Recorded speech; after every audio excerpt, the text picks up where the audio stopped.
If you would rise and join me for the Pledge of Allegiance. I pledge allegiance to the flag of the United States of America and to the republic for which it stands, one nation, under God, indivisible, with liberty and justice for all. If you will, please remain standing. And while he's making his way to the lectern, I'd like to introduce Dr. Kenny Hibbert. Dr. Hibbert is the pastor of Team Church in Matthews, where he's been lead pastor and also founding member for 23 years. And he's agreed to share the invocation with us tonight. Dr. Hibbert, thank you for being here, for praying for us and our village. Thank you. Thank you for letting me be here. Privileged to be here and honored to pray for you. So let's pray. God, we do thank you so much for the privilege of being here. We thank you for the privilege of being in a place, a country where we can gather and discuss discuss the town's politics, discuss what's going on. So we thank you for that privilege. And God, we do understand that we still live in challenging, chaotic times with COVID-19 and with the pandemic. God, all of us here have someone we know who has been or will be sick. And so we do pray for your mercy. We thank you for your grace. And we pray, God, that as we continue living our lives, that you would continue to watch over our families, us as individuals, as it pertains to COVID. And then again for tonight, God, we do pray that you'd be with us, guard our minds, our mouths, and everything that goes on, so that this is a meeting that is the best for our community. We ask in your name. Amen. Amen.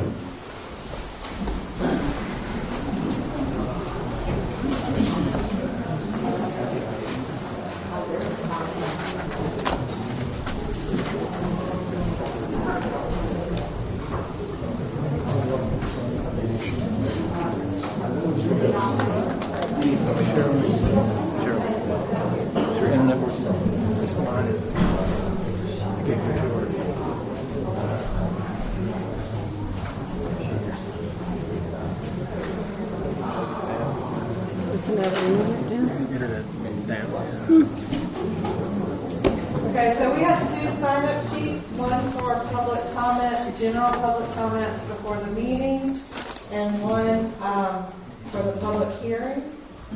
So if you are on the public comment and you meant to be on the public hearing when I say your name, just let me know. The first person we have, remember, come to the podium, state your name and address, and you have 3 minutes. First person is William Ruley Jr. Thank you, Mayor. How's everybody this evening? All right. We'll start my time. Let me pass this out. Just facts tonight. Just facts. What I did was I pulled together all the emails that I had, text, and various things that I had, and went through all of the violations and known complaints that the neighbors, 170 neighbors, experienced with Five Stones. And I think they're fairly explanatory in what they're doing. We only have one thing that has become disturbing to us as neighbors, is they now want us to move it. This was posted on Facebook. I have to object to the submission of evidence that relates to the quasi-judicial hearing. I think it's inappropriate at this juncture, and if at all, So they want us be to move appropriate it. for later, during the year. Can we move to the quasi-judicial portion? I mean, he's a member of the public, so he's welcome to say and distribute whatever, but this is not evidence. It's not something to be considered as part of the quasi-judicial hearing. It is not to be used by you all in making a determination about the applicant's decision. Correct. Or, I'm sorry, the application. We're saying this is what they're getting in our faces about this stuff. So anyway, just you're known by your actions. Words are great. There are a lot of great things in the word, but you're known by actions. So I know you guys are smart. I know you guys have good common sense. So anyway, appreciate you and appreciate who you are. A lot more to talk to you. All right, next is Michael Rutherford. Ichikowski. Yeah. That's close. Thank you. Thank you for the time. Michael Ichikowski at 1125 Greenwood Drive. I live in Champion Forest. I'm the former president of the Homeowners Association, but not in speaking to you as a resident. I would like the council to consider adopting or creating a noise ordinance. I have 2 young children at home. I have a property that does not adjoin Fivestones. I am on Upper Waynewood. I have a 1-acre lot that backs up to another 1-acre lot, which is on Cuthbertson. Then across the street are other houses on Cuthbertson that adjoins the Fivestones. So I'm a fifth a mile away. I mapped it on Google as the crow flies. We've had multiple occasions that my children have woken up in the evening where there have been speakers or music or something playing loud in the outdoor speakers that in my home and my domicile that we're hearing that have prohibited my children or caused problems with them going back to bed doing that. Also during the weekends or other times if I've had guests over in my own backyard, it's been difficult to carry on the conversation without being subjugated to whatever is playing over the speaker. I have no objection to the church, to what they're doing, but I shouldn't have it in my own backyard, especially on a property that is not adjacent to mine. So some of these music and what's been playing have been past 10 o'clock p.m., which I think is a little excessive for anybody, whether it was a neighbor or a business. I live across the street from Cuthbertson High School. When the football game is in full effect on a Friday night, I don't have the same amount of noise or anything else. I hear a beat from a drum here and there, but not the same. So all I ask is that the consideration is that there is the adoption or creation of some time limits as to when we should have loud noises or music or things in the area, and then also of some type of a decibel level. I don't want to be calling the sheriffs for unreasonable things and trivial things like that. Thank you. That brings us to Carrie Key.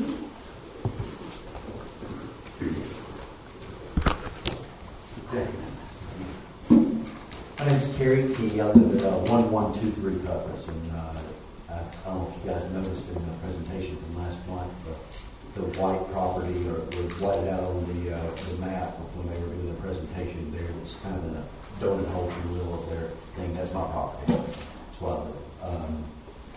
I'm not an expert witness. I'm not real sure about the whole process of how all this goes and what's going on. I just wanted to make sure that the council recognized that I don't want that there, and that I have 3 children, all went through Cuthbertson schools. My oldest is in the United States Army now. I have a sophomore and an 8th grader at Cuthbertson. Every day we have, 2, 3, 4 minute wait to pull out of my driveway in the mornings to go to Cuthbertson. It's from Cuthbertson School, the traffic coming to school, there's traffic coming from going for just rush hour in the morning or whatnot. But sometimes it literally dozens and dozens of cars go by. You have to wait in both directions to get them out. I live in the middle of that S-curve. If I see a car from either direction, you can't pull out because people are driving faster than the speed limit. It's in that exact same area to where they're wanting to put this proposed, this new drive that's, I'm guessing 100 feet from my driveway, closer to one of the curves, obviously. It's a real dangerous situation. It's already dangerous. There are numerous, every year during the school year, there are lots and lots of, when I say lots, several rear-ending accidents and things of that nature that happen when school's let out in the afternoon, especially with the high school. I realize this whole bell schedule thing, and they're trying to stagger the bell schedule and do things of that nature. I don't see that the time that they have there is adequate to actually do that. I know that the high school starts at 8 and the middle school starts at 9, but the traffic leading up, there may be 15 minutes in there where it's not real heavy traffic, and I don't see how you're going to get a whole school in that time period. And it's just unsafe, is all it is to it. Other than that, that's my main concern with what they're trying to do. And like I said, I'm not an expert witness, so I'm probably not going to be in the other part of this hearing, but I just want to make sure the council had my 2 cents on what the situation is. It's not safe. Almost everyone will be getting my mail every day, so not a good situation. Thank you. Bethany Mosteller? Mosteller. Can I wait to speak with Five Stones? We can put you in the public comment. That's fine.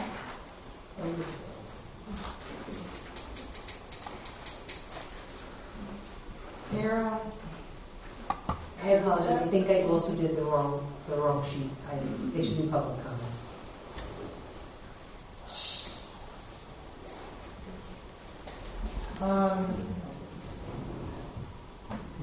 Dale Van Hoy?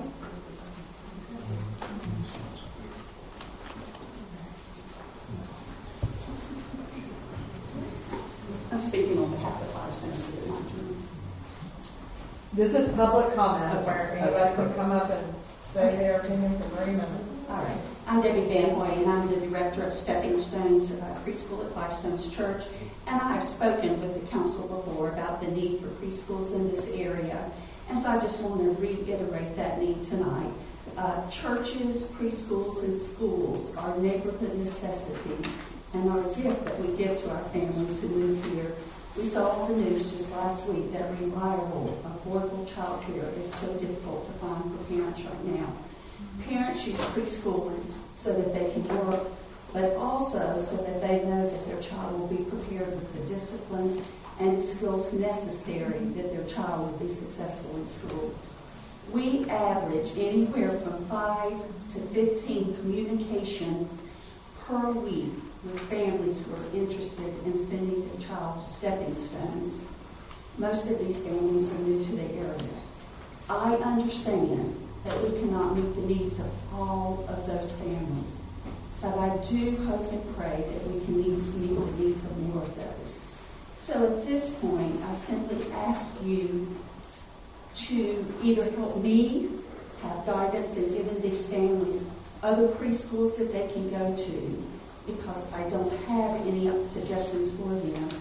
But more importantly, I would ask that you approve the mission of Five Stones Church so that we can continue to grow. Stephanie Field?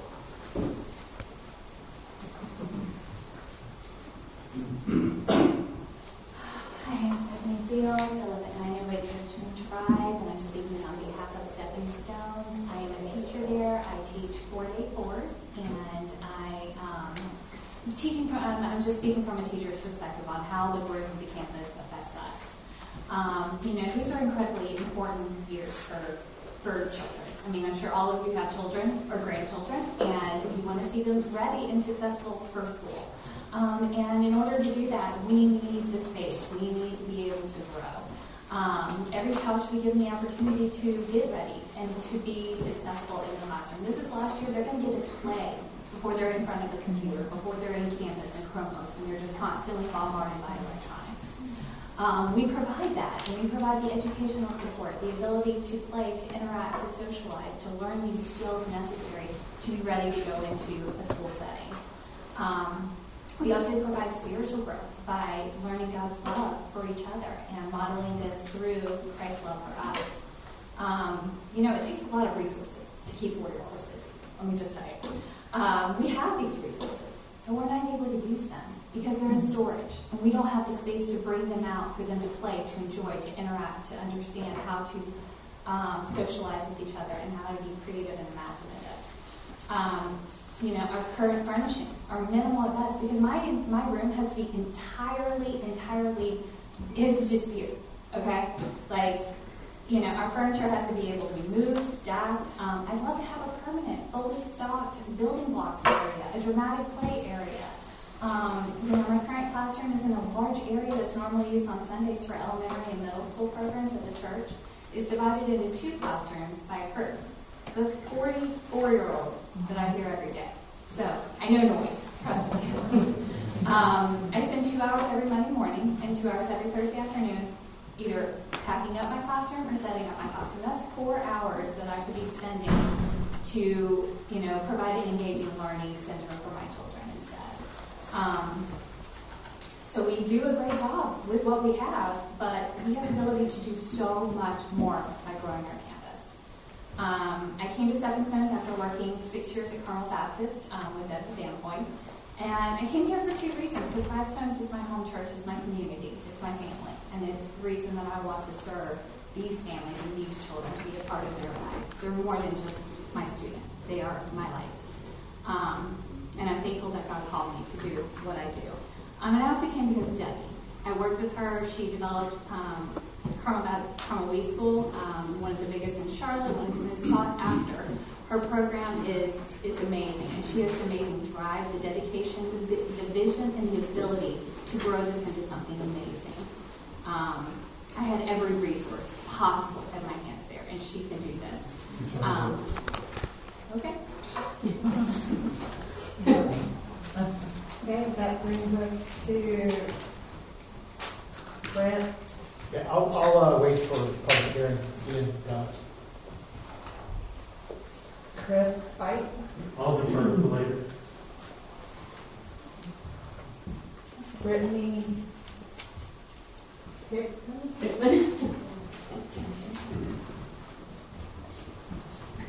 Hello, Brittany Hickman, 1622 Lookout Circle.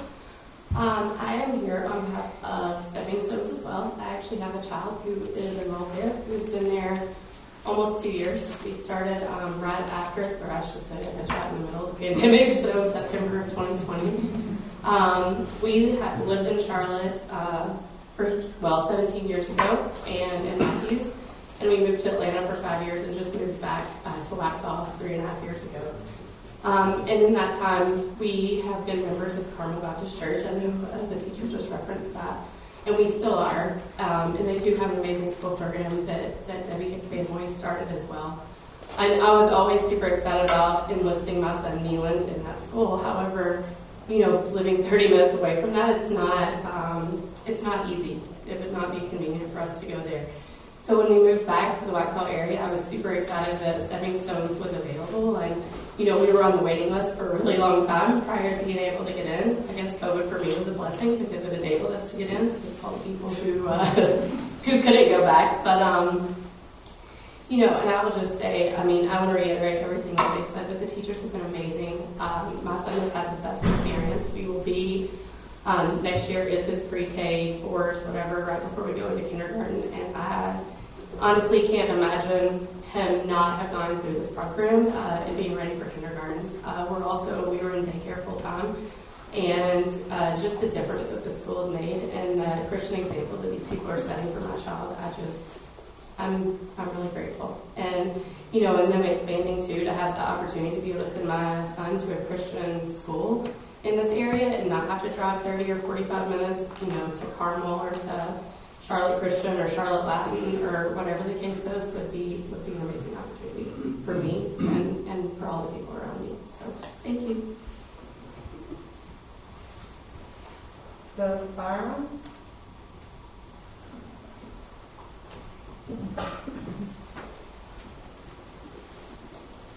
I'm Doug Byron, 1112 Culbertson Road, right across from Five Stones. I'm still having the same problem. With the traffic and all. It's unbelievable. If you're not there every day, you don't understand. I live right across the road from it, and every day it's a problem for me to get out. This is with the high school and the middle school there already. And we're coming here and we're talking about putting in 1,200 member church or seed church and a K through 12 school. I'm sorry. I have nothing against Five Stone if they want to build a 1,200 member church and a school K through 12. I don't have a problem with that at all. I do have a problem with it being on Culbertson Road. If they want to put it somewhere else, more power to them. But right now, I cannot support that. And I hate to say this, but a friend of mine said on Facebook that some of the people from Five Stone had made a comment about if we don't like what's fixing to take place, we can move. Well, I'm sorry. I was here before they came. I plan to stay. Thank you. Deb Boatman. Deb? Bo Cam? Bo? Is it Boland? Maybe? Is it on the public comment sheet? Yes. Okay. That's me. I live, Deb Olin, I live further away from Michael, from the church. Can you start with your address? 1128 Waynewood Drive. Not correct. It's further away from Five Stones than, I don't butt up against any of the property. I'm probably the furthest away from it in Champion Forest, as almost anyone can get. And I have two concerns. The first concern is the noise. I have people in my family that work 6 days a week.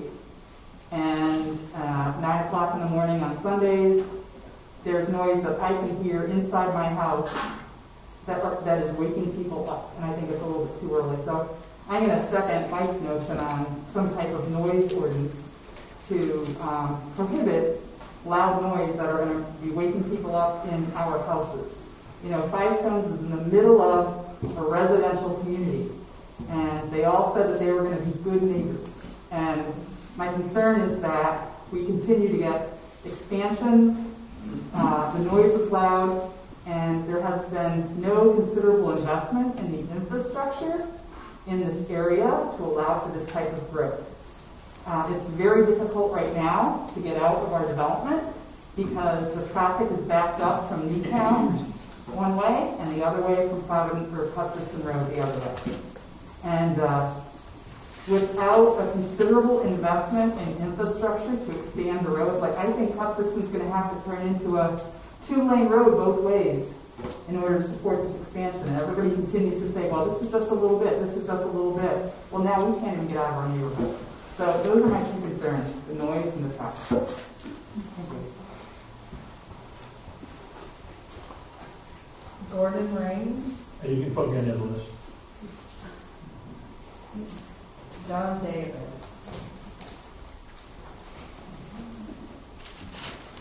Good evening, John David. I'm at 1309 Waynewood. My property is not adjacent to Five Stones. Five Stones does great things in the community, and I think it's important to acknowledge that. I have a unique perspective. I have been an attending parishioner at Five Stones for the last 3.5 years, and I'm also in Champion Forest. I have to support the concerns of my neighbors from a traffic perspective. It is significant. What my concerns are that I'd like the board to consider is from a zoning perspective. I hear about stepping stones, and I hear about the growth of stepping stones, and I hear about the buildings. I think that that's all very warranted. But when you compare that to what the request is with this K through 12, that's a much different story than what I've heard on a Sunday and what you're hearing in a request, which is much more than just stepping stones. This is a future thing. And then it's said that, well, let's just put that up against a vote inside the church. Well, my concern with the vote inside the church is that it's not an anonymous vote. When you make a vote in the church, and it's the vote that was put forth for the building, you have to put your name on that. You say, I'm voting for this, or I'm not voting for this. I'm a member of the church, and I have to write my name down. So now everybody in the church leadership knows who voted for what. And now there's this pressure to which way am I voting? So I'm all for Five Stones, and Five Stones is for Waxhaw, Weddington, and Wesley Chapel.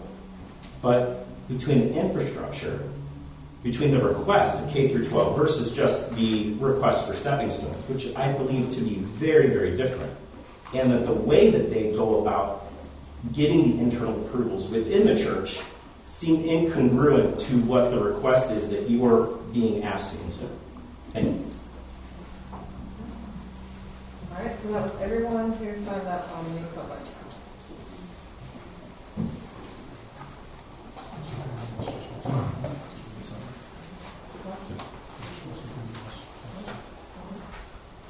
All right, so that brings us to the additions, deletions, and adoption of the agenda.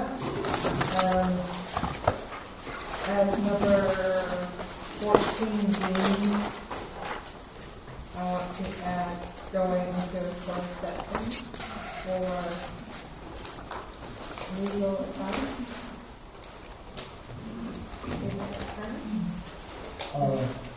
Madam Mayor, I'd also like to add an item under item 8 for Parks and Recreation, a short discussion on purchasing.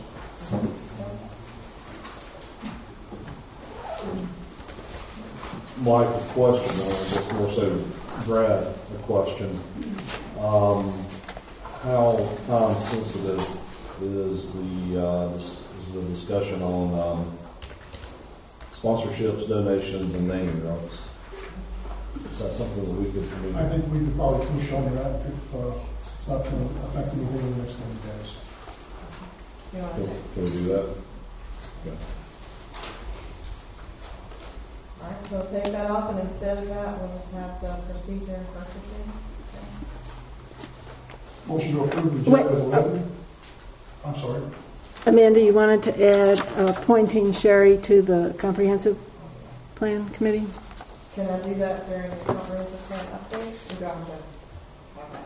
I guess so. All right, up to during there, I'll make it 10A. Approving Sherry Killian to the comprehensive plan committee. Anybody have anything else they'd like to add or take away? Motion to approve the agenda as amended. Second. Any further discussion? All in favor? So that brings us to our consent agenda. Okay, a motion to the consent agenda. So motion. Second. Any further discussion? All in favor? So it leads us to item number 5, planning board report and any comments on our plan. To be short, because y'all met me. Yeah, there was no planning board meeting in December. We will be meeting this month. One thing I know that we're going to probably talk about, Cheryl and I have been discussing some potential changes to the requirements for permitting for certain types of uses in terms of the burden, in terms of surveys and things of that nature. So we're probably going to work with the planning board a little bit on that to examine that again and make hopefully some improvements and streamline things a little bit. Any questions for the planner?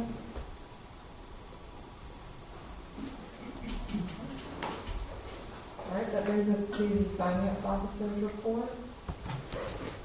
Okay.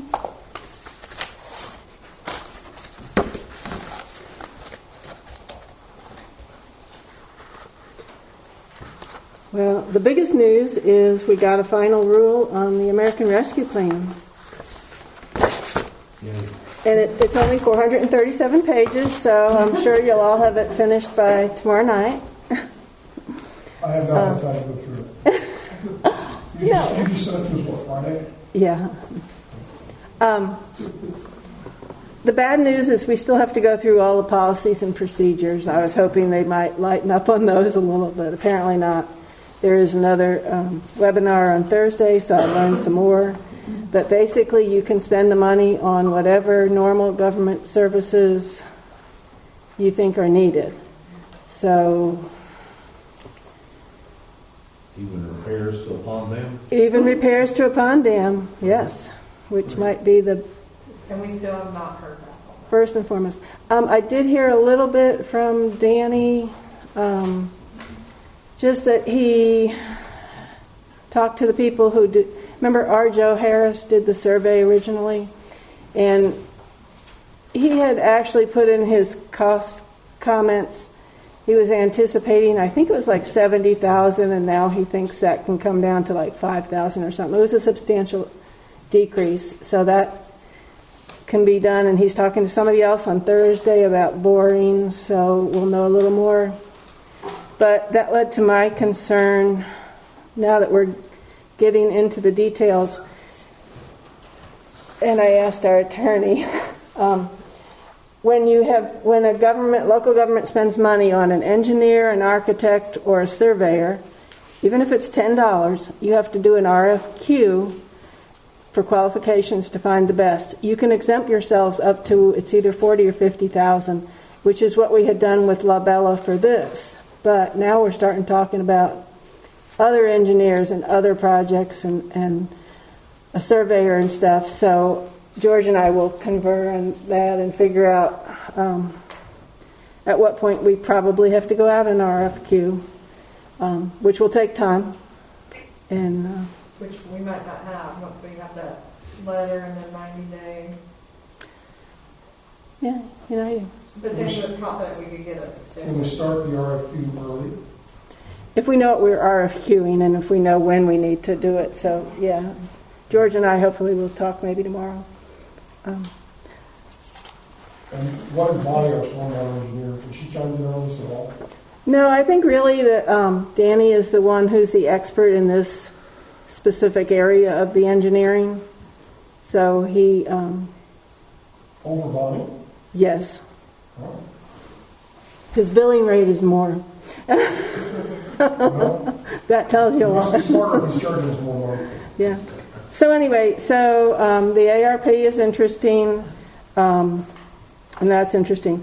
Okay, now we got a bill for the election, and it was $9,003.89, and I know that is way more than they had estimated, so I don't have enough money to pay it.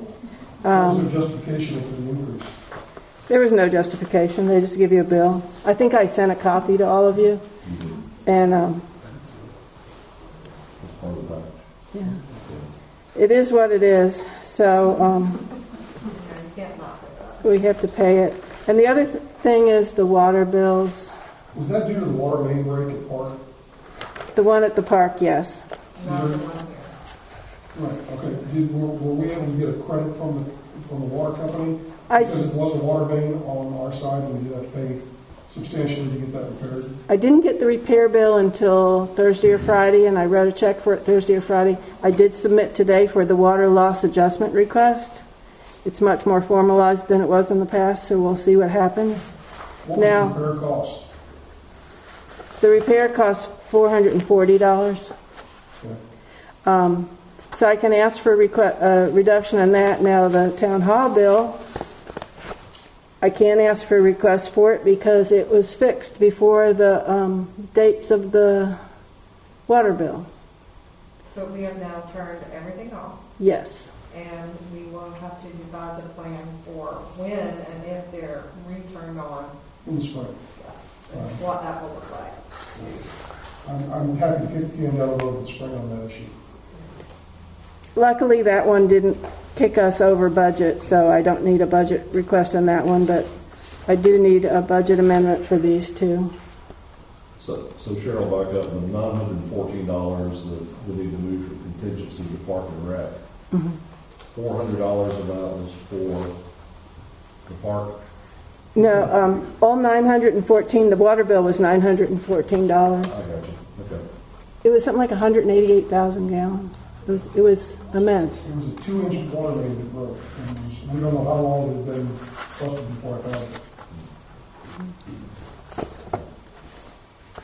So you're needing a motion to move those two funds? Right. Mm-hmm. Okay. I'll make a motion. We make a budget amendment to move $754 from contingency to election expense. Can I make the motion? Can I make both of them in one? Mm-hmm. And also move $914 from contingency to Park and Rec, water and sewer. Second.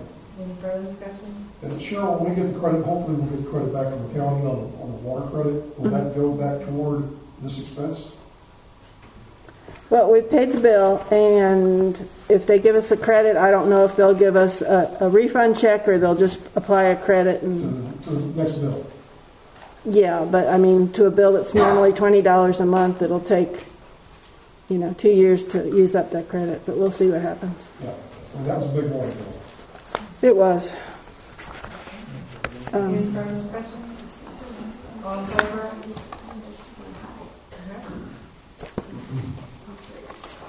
As far as other things, I don't think I have anything. The property tax is coming in very nicely. Our quarterly sales taxes came in for electricity, pipe, natural gas, video programming, telecom services. They're all coming in good, and the sales and use taxes are coming in good. All right, any further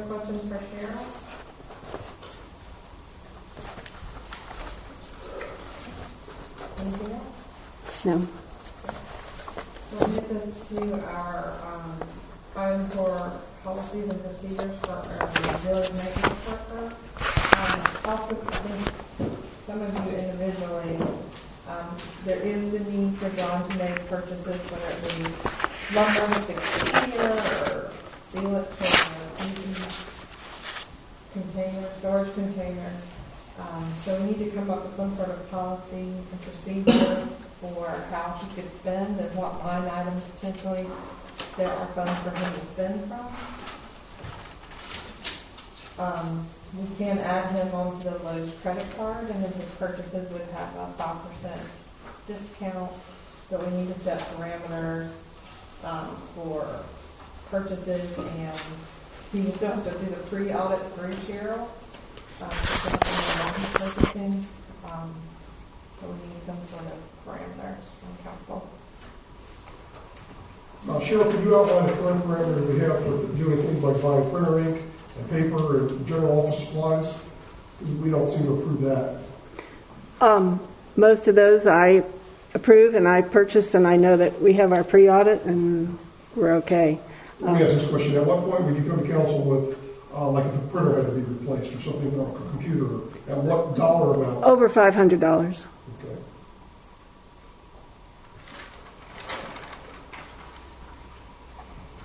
Okay.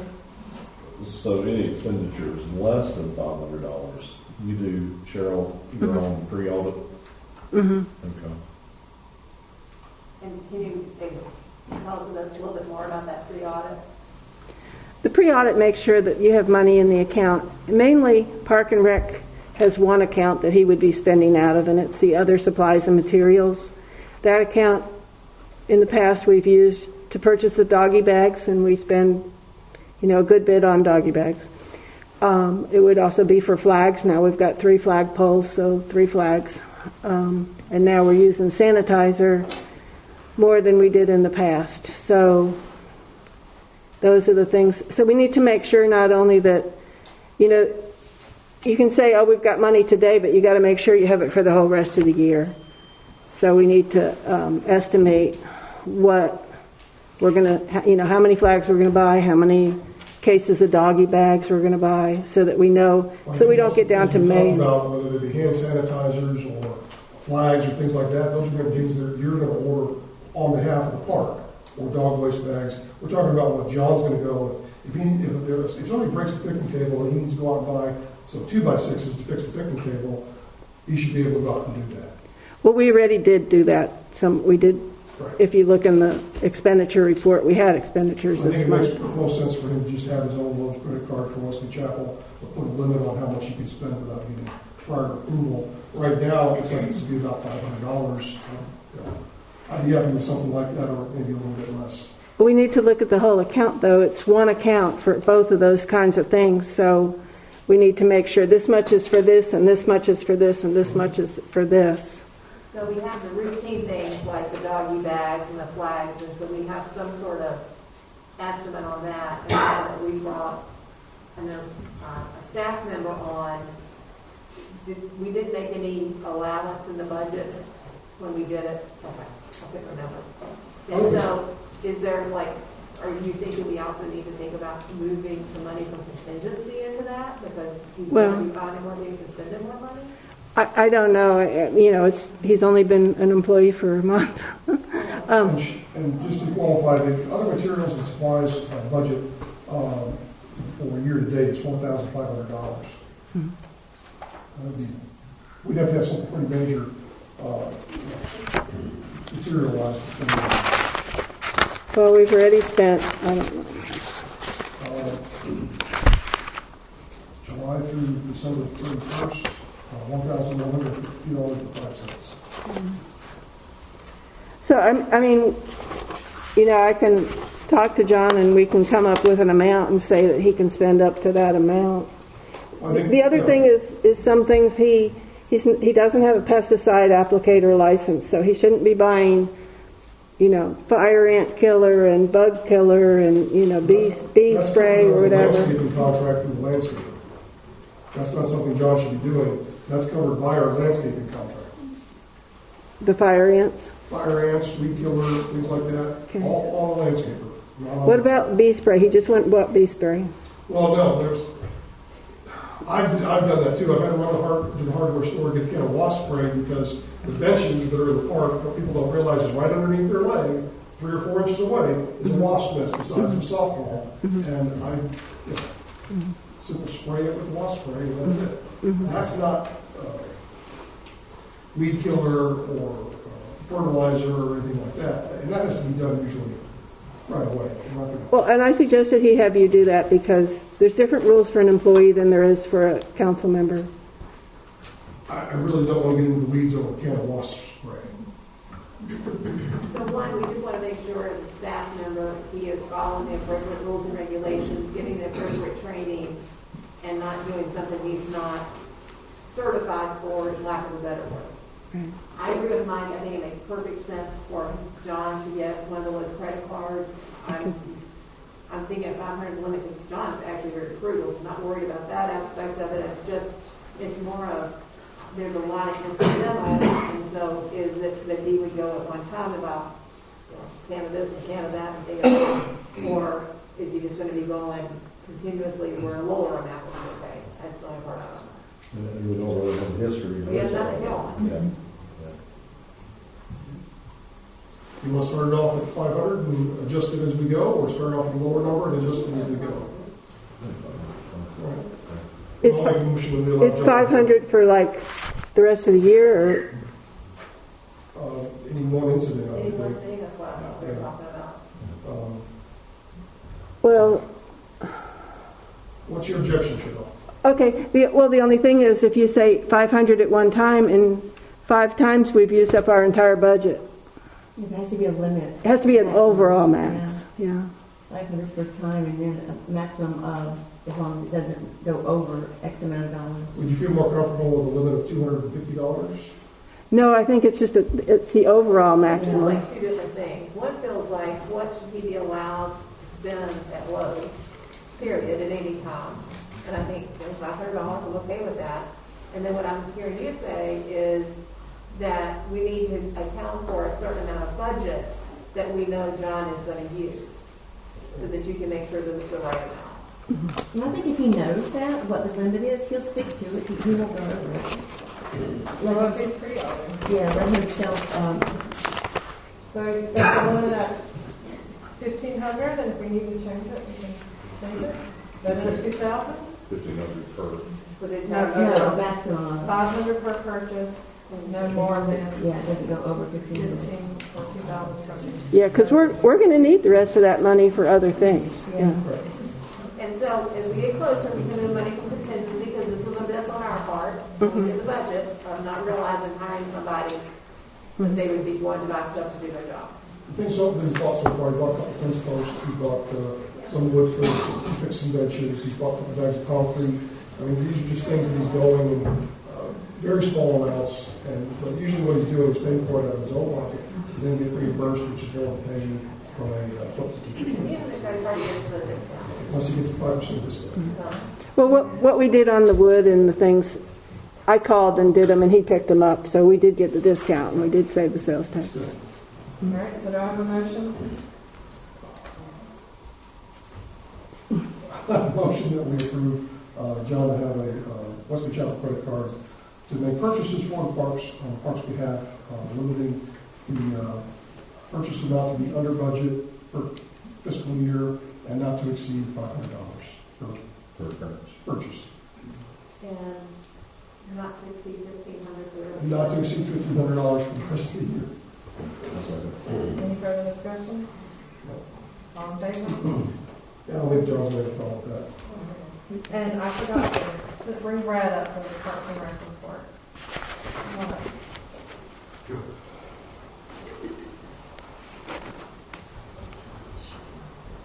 I was hoping you would be like Father Time or something.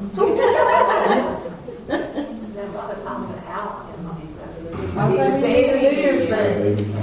Oh, next time. First of all, Happy New Year, everybody.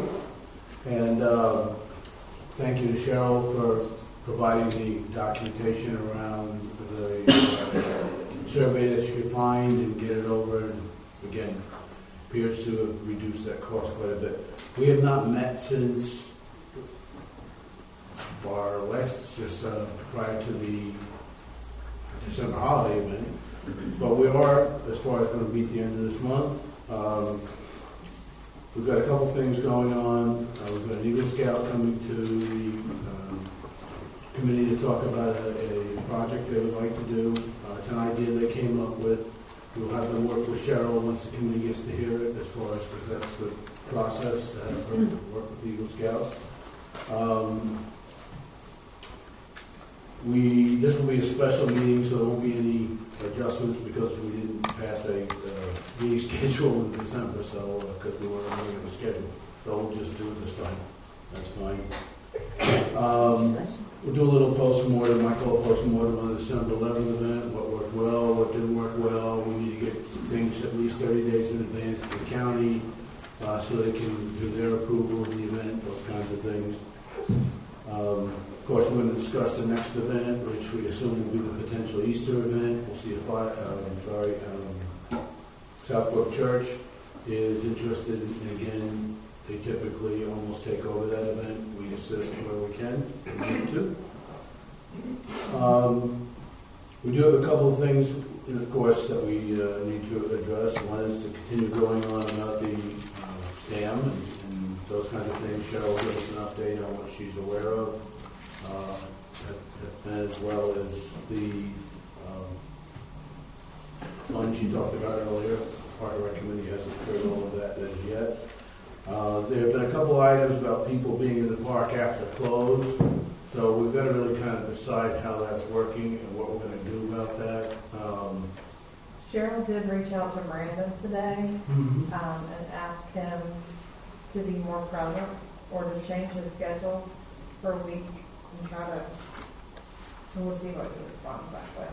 Yeah, they're coming, right at close, and sunset when the gate on the back and closes and all that jazz. So, and they're usually in there quite a while as well. So it's after dark. I mean, the park is still lit. The lights stay on all night. I've driven past there, midnight, and the lights have been on. So, but still, it's not a good environment. We'll see what goes on with that. We would like to talk about, just briefly, and we'll come to you with the recommendation to purchase a spring-loaded hinge for the gate for the play area, the playground area, because there isn't one, and even though it says please close the gate behind you, the gate's left open. So, take care of that. I know there was some and the other thing we'll start working on again is updating the potential scout projects that we have ideas about. I know there was a list prepared back in, I want to say July. I actually wasn't at that meeting. I was up in New York at the time. But we need to update that. I think we need to put a few more ideas in there. The scout projects typically want to be something that can be long-lasting, and add value overall. And sometimes I know some of the things like building a retaining wall and things are something we really need. It may not, be exciting to them. And the whole idea is for them to generate all the idea and project, the fundraising, et cetera, to get it done. So that's pretty much our agenda, but it's going to be a busy one this month. And I'll be back to you with an update how it went. Yeah. Just a question on Scout projects, just refresh my memory. We treat Girl Scout projects and Eagle Scout projects the same kind of process and project list and everything. It's just who is their change. Okay. Absolutely. I put your message. No difference. Any further questions for Brad? Thank you, Brad. Thank you. Appreciate I don't want to take up any more time. I know it's a big way to work here. So that brings us to the next item on the agenda, which is the continued public hearing for Blackstone. Before I turn it over to the applicant, I want to read a little bit again about the hearing.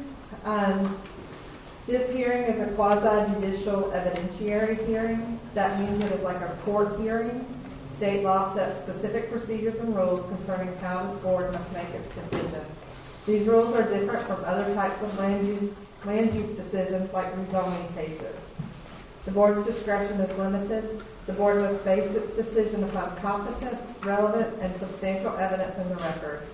A quasi-judicial decision is not a popularity contest. It is a decision constrained by the standards in the ordinance and based on the facts presented.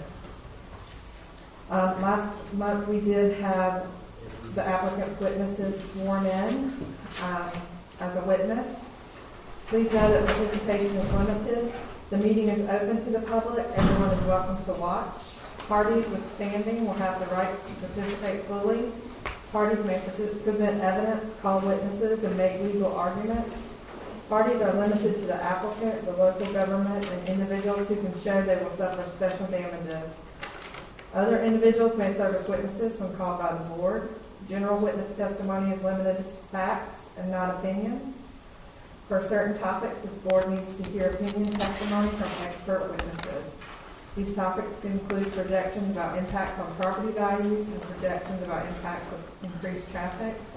Individuals providing expert opinion must be qualified as experts and provide the factual evidence upon which they base their expert opinion. So at our last meeting, we administered the oath for individuals who are going to speak for the applicant. This time I will have them step down, and we will turn it over to the applicant for the remainder of their evidentiary presentation.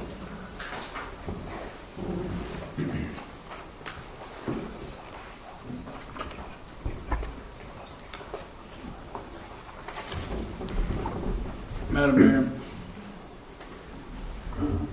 And please make sure you speak really loudly or come to the podium or speak real loudly towards Cheryl. It's hard for her to do the minutes if she can't hear very clearly. So please try to speak loud. Madam Mayor, before Ms. Trelane begins, we're going to submit some application documents into the record through the village clerk. Okay. And she will be forwarding those to the council. Okay. Forwarding them right now. They're electronically winding their way through. Cheryl's internet might be down, but I'm okay. I think I'm up, but I don't see it yet. there were some internet problems in the building. My internet's not Okay. working. I'm sorry? My internet's not working. I'm using my Wi-Fi. And Cheryl can borrow it if she needs it. I just forwarded it to you, and it's items that are in a Dropbox.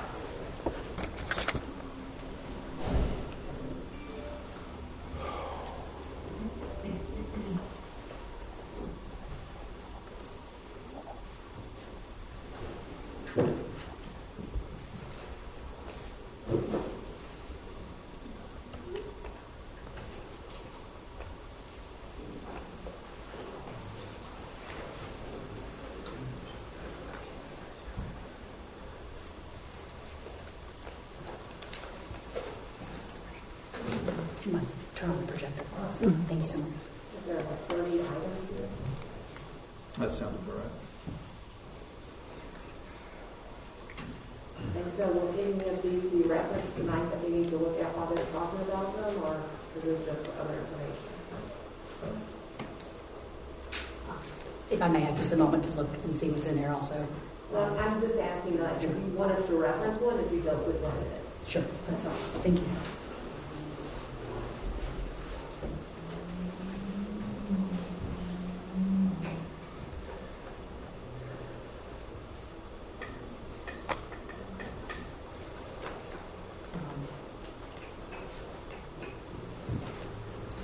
Would point out, just for council's benefit, that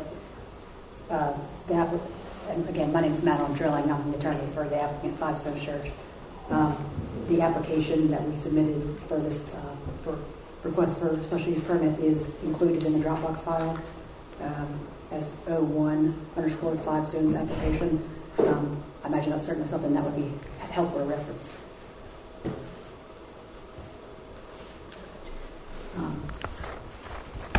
May you continue? Yes, ma'am. We call the experts for wave engineering.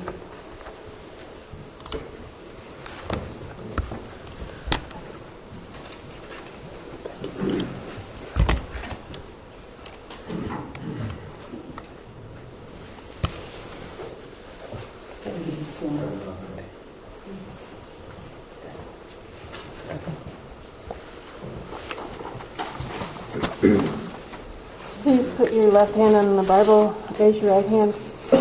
Do you swear that the evidence that you are about to give is the truth, the whole truth, and nothing but the truth, so help you God? I do.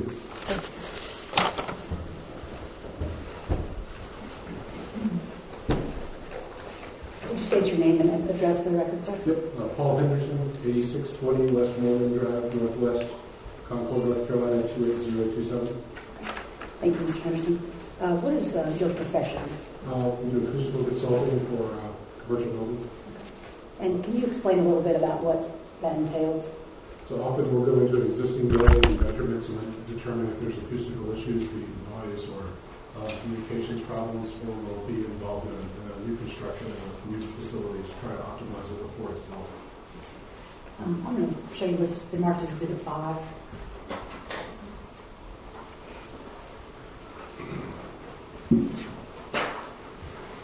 And I'll ask you, Mr. Henderson, if this appears to be your resume or summary of your educational and employment history experience.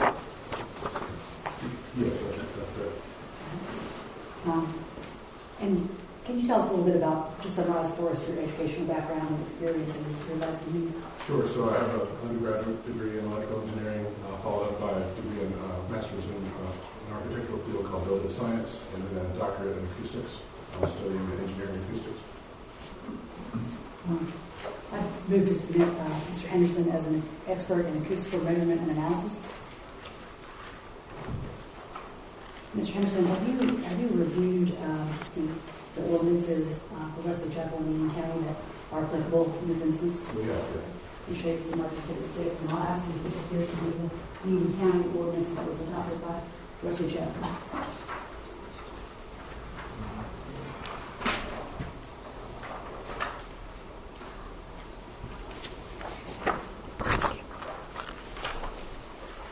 For the record, this is Union County's ordinance? Yes, sir.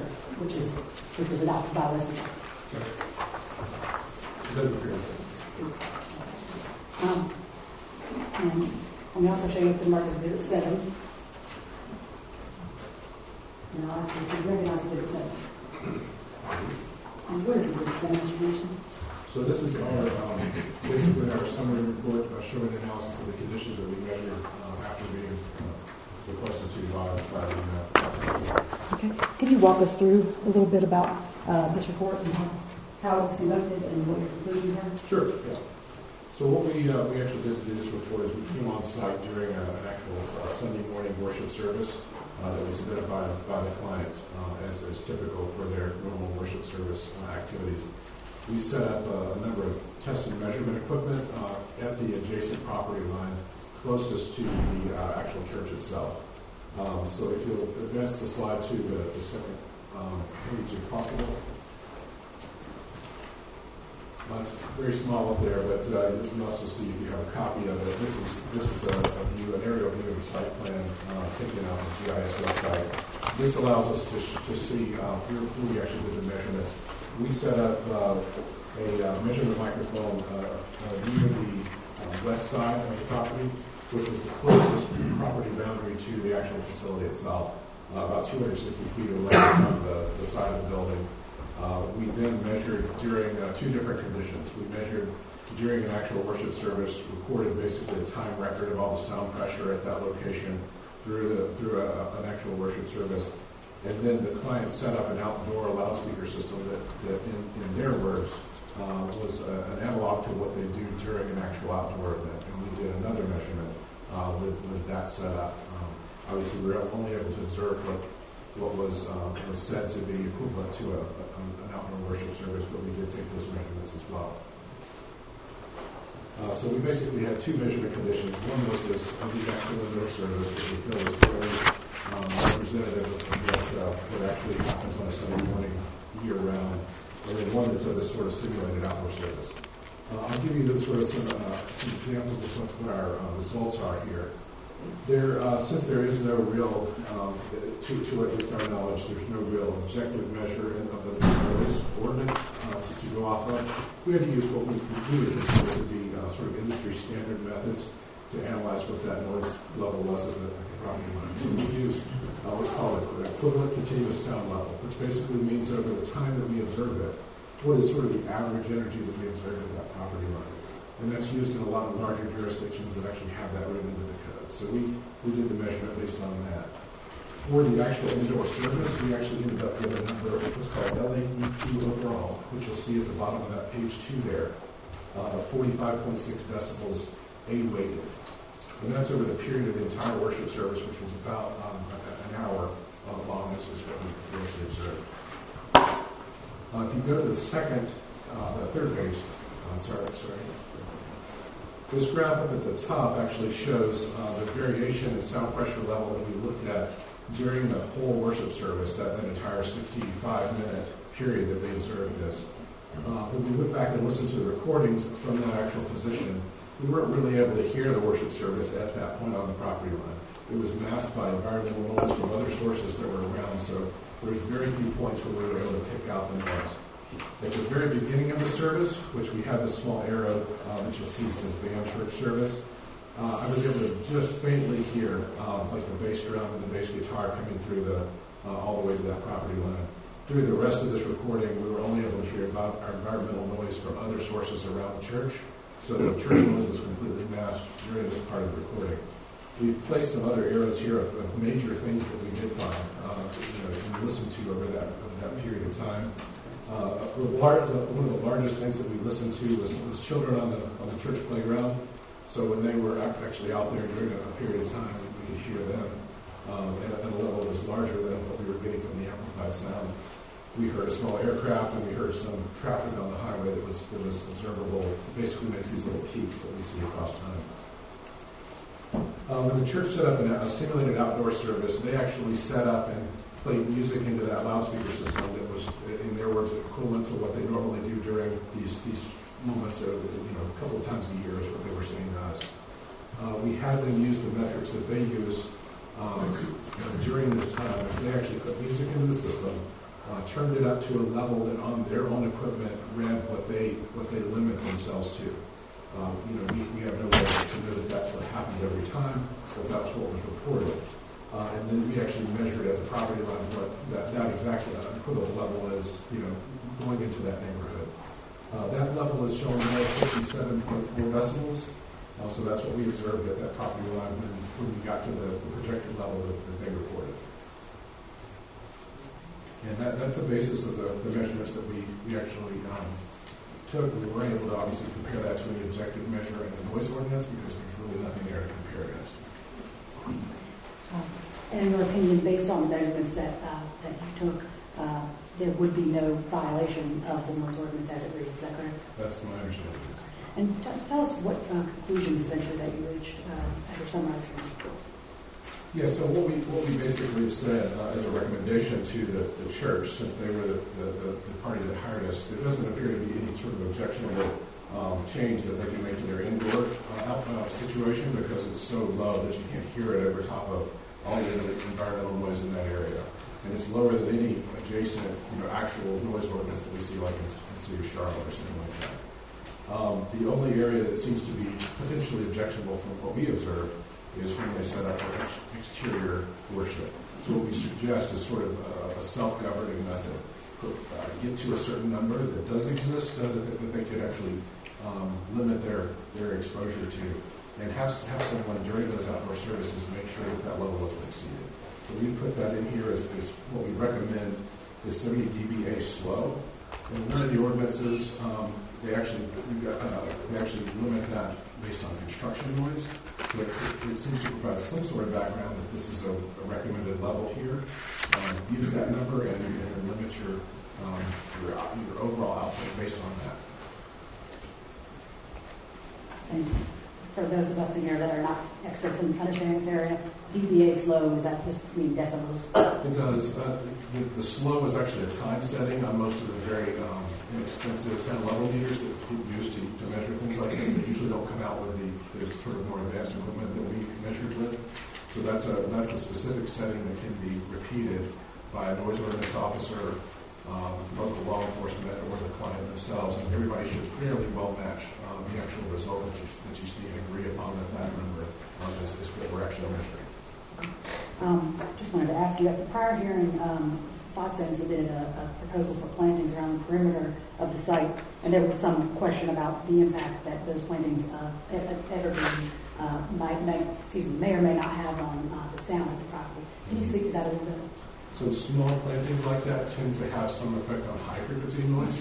So things like noise from the children playing, the voices, the higher frequency or higher tonal noise from the children playing on the playground may be more affected than something like the sound of a bass drum or a bass guitar escaping out of the building.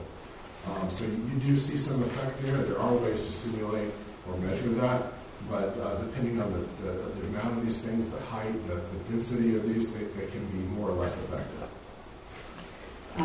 But overall, you'd agree that they have a mitigating effect on the sound stream. They have a mitigating effect on the sound. They do. Now, how much depends on their parameters. Is there anything else you'd like to add, Mr. Henderson? No. Does council have any questions of this time? Also on your resume, you worked at Newport University, Pleasant University. Have you ever dealt at all with schools as far as K through 12 or anything in that? I think college campus is a little bit quieter than maybe high school. We've done, we actually were a part of probably 20 or so high school designs with several architect firms here locally that happened in Union County primarily, as well as a couple other across the state. Generally, they don't tend to break noise ordinances because there's not much, because they're a public function, obviously, and there's not much amplified sound that ends up with an issue. Most of the noise ordinances issues that we deal with directly are from amplified sound. When we've got a large performance or something like that. Now, am I correct in assuming that the county noise ordinance that we give a copy of, I read it past, I read the copy that was given today, excludes schools and churches? That's a legal question that I'm not that familiar with. That's a legal question. It excludes schools and churches.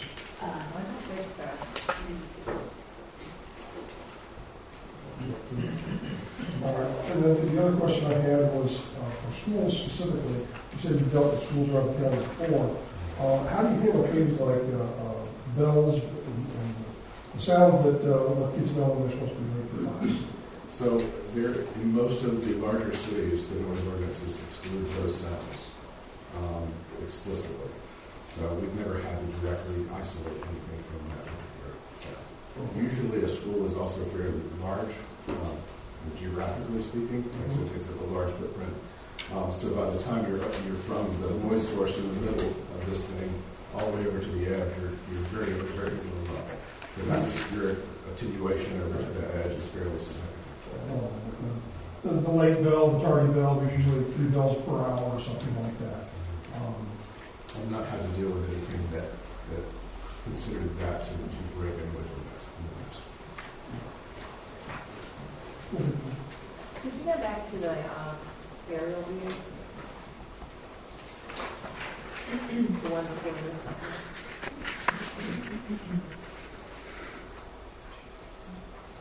Jill? It's page 2. Could you go back to the one?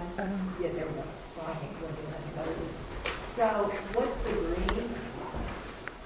So the green circle is where we actually put the microphone on the property boundary itself.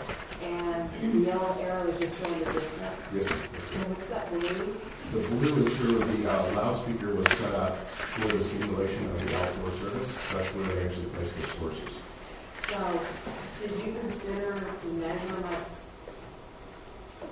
like what if they want to add buildings and other things? Did you consider if there were other buildings there where the closest would be then to the property line? Not just the property line, but like they're adding new buildings on the left and on the right, then what maybe be an impact on that? Is there any way to look consider that? So what we would have to do, and it could be considered, but it would more than likely lower that level because it would basically provide obstacles between the source and the property boundary itself.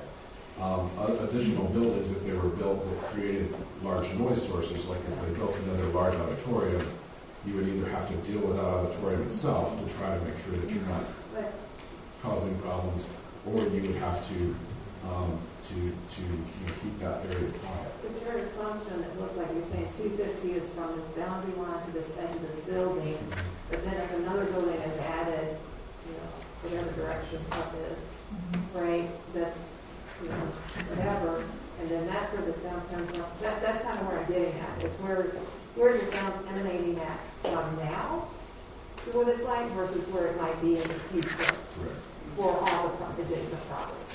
And so part of our scope of work when we come into a new construction is to determine the impact of a new building on the property line noise. And so again, if they were to build another loud building, for example, another auditorium closer to the property line, it would have to be better isolated to keep these same type of noise metrics in place. To my knowledge, the site plan doesn't include that, but I don't know the full scope of their new site plan. So this noise measurement that you did then was effectively for what is currently built, not a consideration for what the future will be. And you only did one adjacent property, even though there's more development around it, because you picked it was the shortest. Correct. To that one building. To the noise sources themselves. Right. So to my point, if there were another building somewhere else and added, it could be measured from a different point. Correct. Absolutely. And that, we picked what we consider to be the worst case scenario.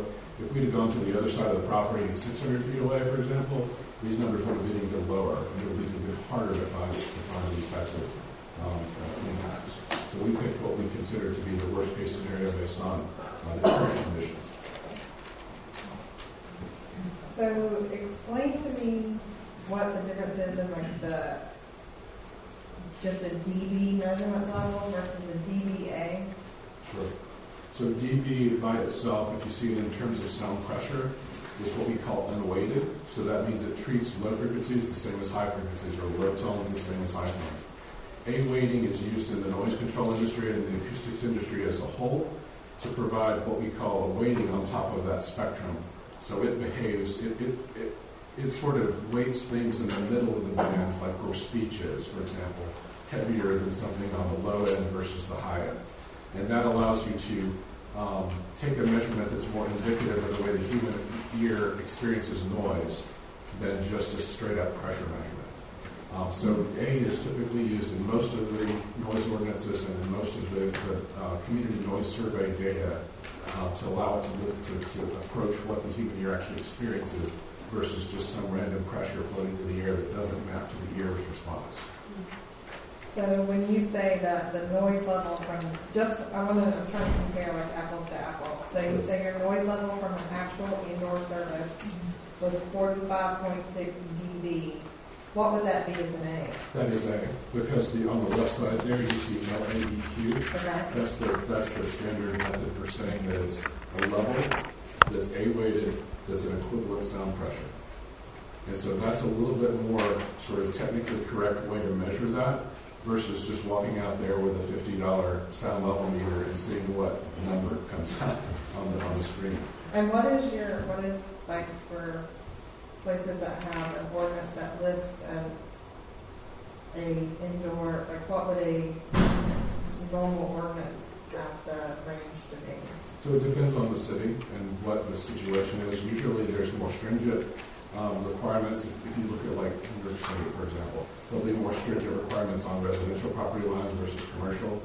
And often there's also different requirements based on night levels versus daytime levels. So they range from anywhere from 55 dBA in the middle of the night on a residential property with 75 or something, 80 on a commercial property. And it's very much dependent upon the scenario of your city. What did you pick for the outdoor scenario? Did you do the same in comparison to what the indoor would be?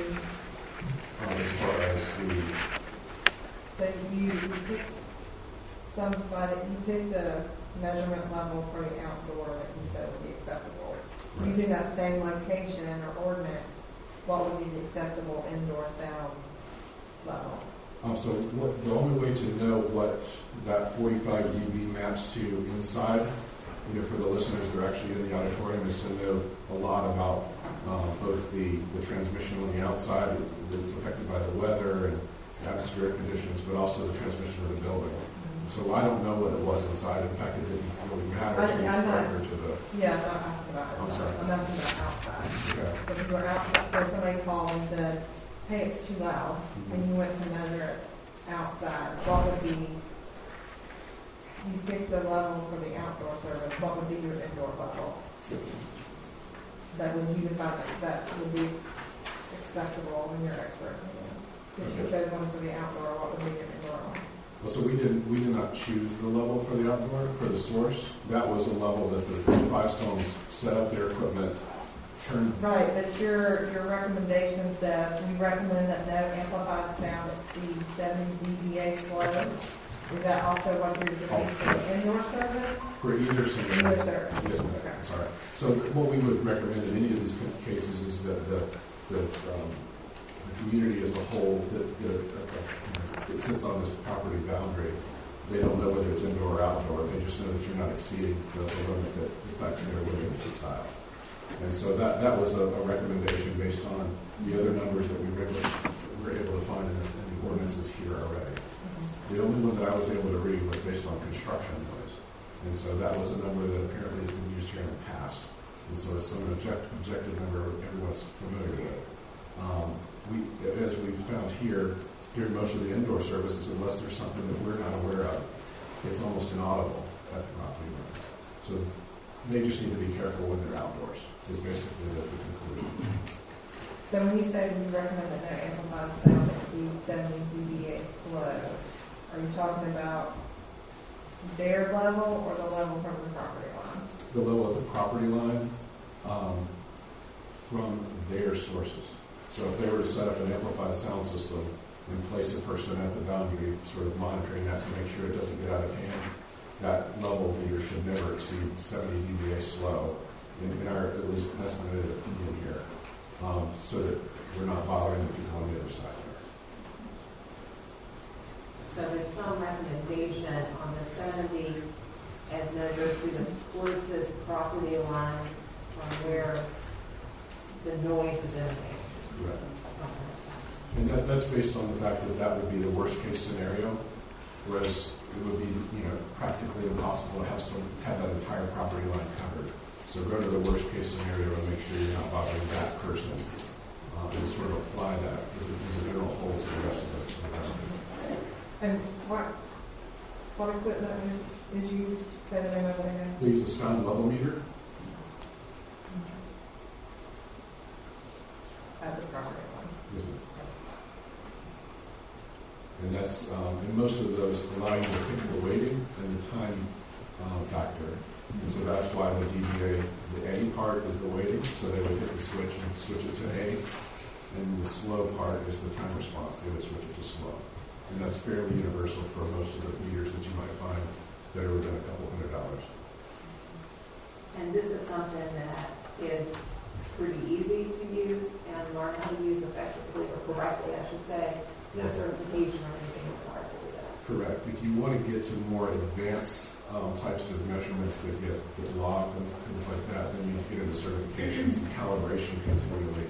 But for an issue like this, most of the time, it's done by a sort of commodity type product, and there's not a whole lot of training or anything that's necessary. It looks like it's almost like the size of a phone. You just hold it up and freeze it.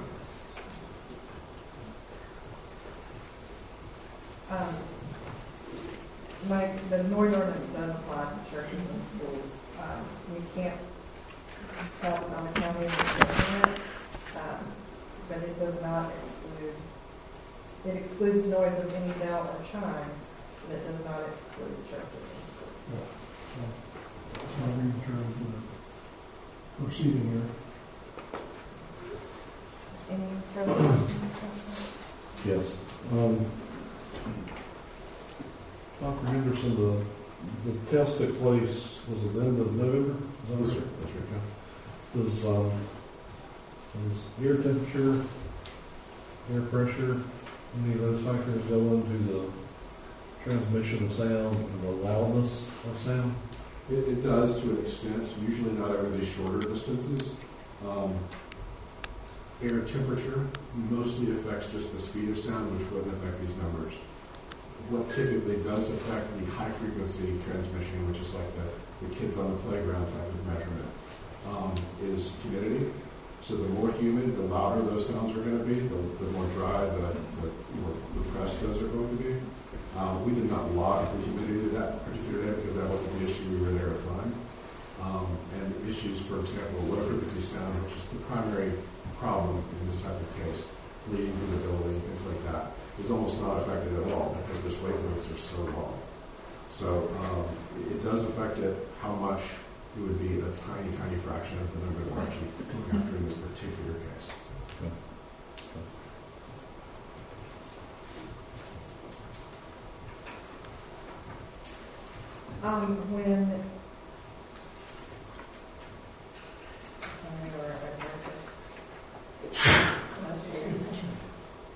When you have done tests in the past for other locations, other sites, getting a permit, whatever, is the applicant always allowed to pick the date of the observation?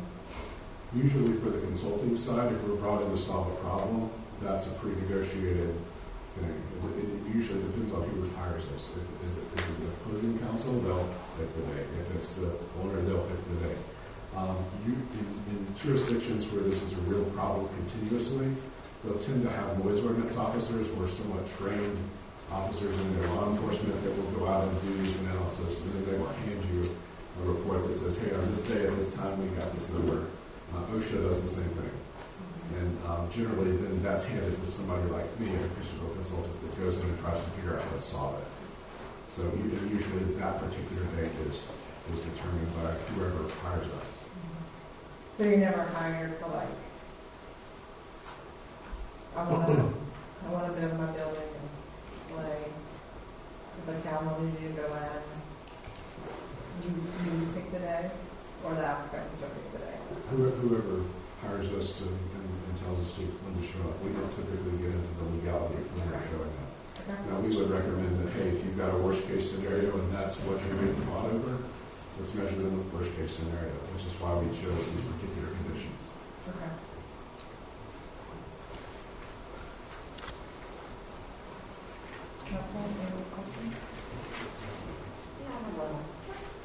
Would it have been feasible anyway to have measured the actual noise level indoors during the service as a reference point?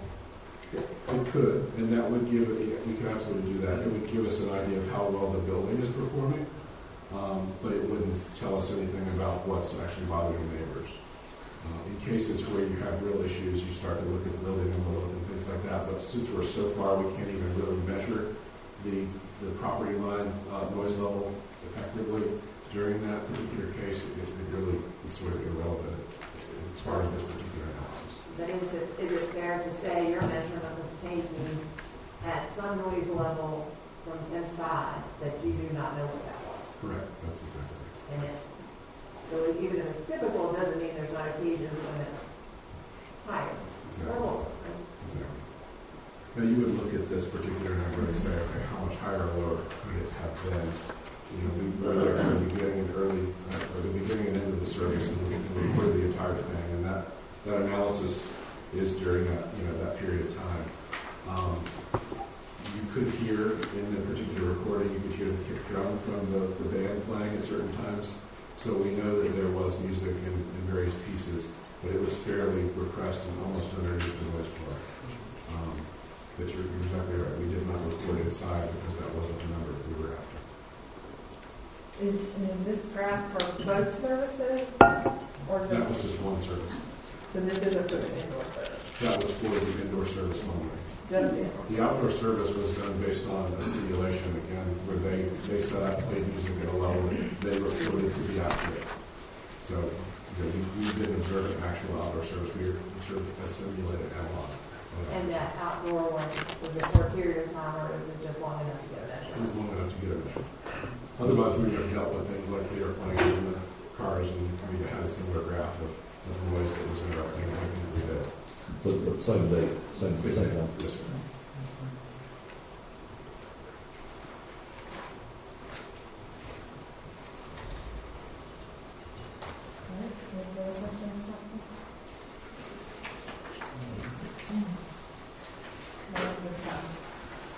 Thank you, Mr. President. Five cents a call. That's their lighting in the name.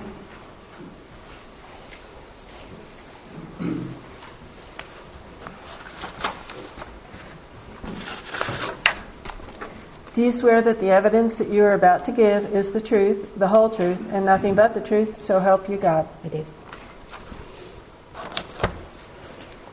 You say your name again. Dina Neely, 2001 East Chester Drive, High Point, North Carolina. Ms. Neely, what is your profession? Sports lighting consultant. And can you explain a little bit about what that entails?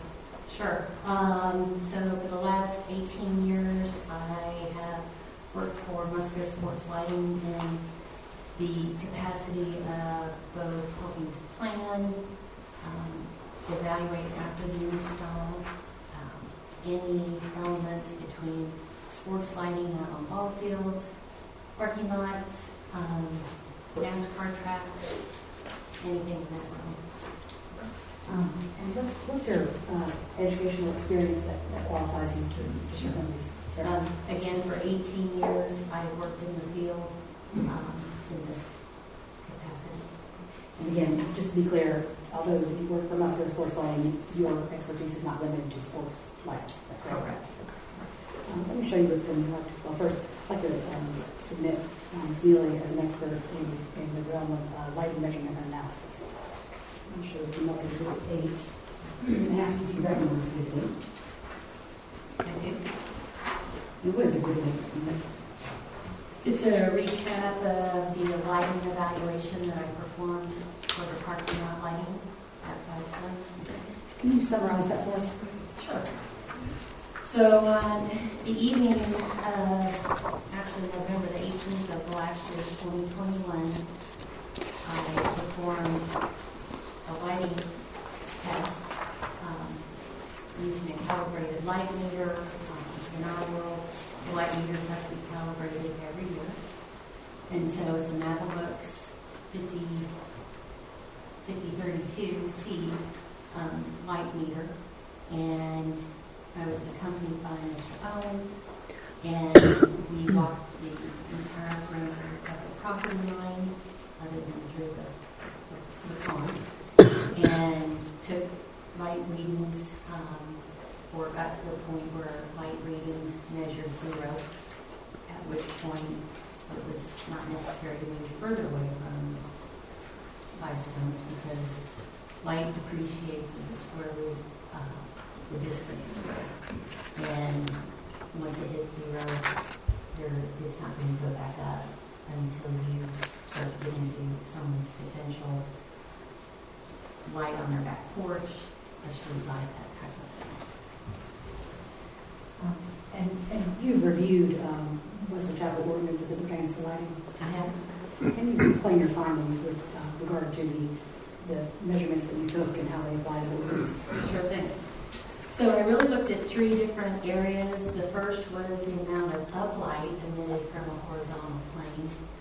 In the industry, they call that part of the bug light. So BUG stands for backlight, uplight, and glare.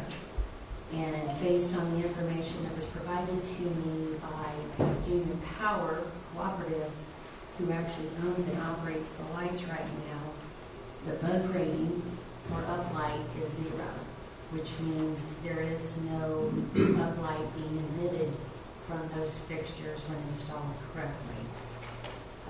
The second part of the criteria that I evaluated was luminaires having more than 900 lumens output shall be at a height equal to or less than a particular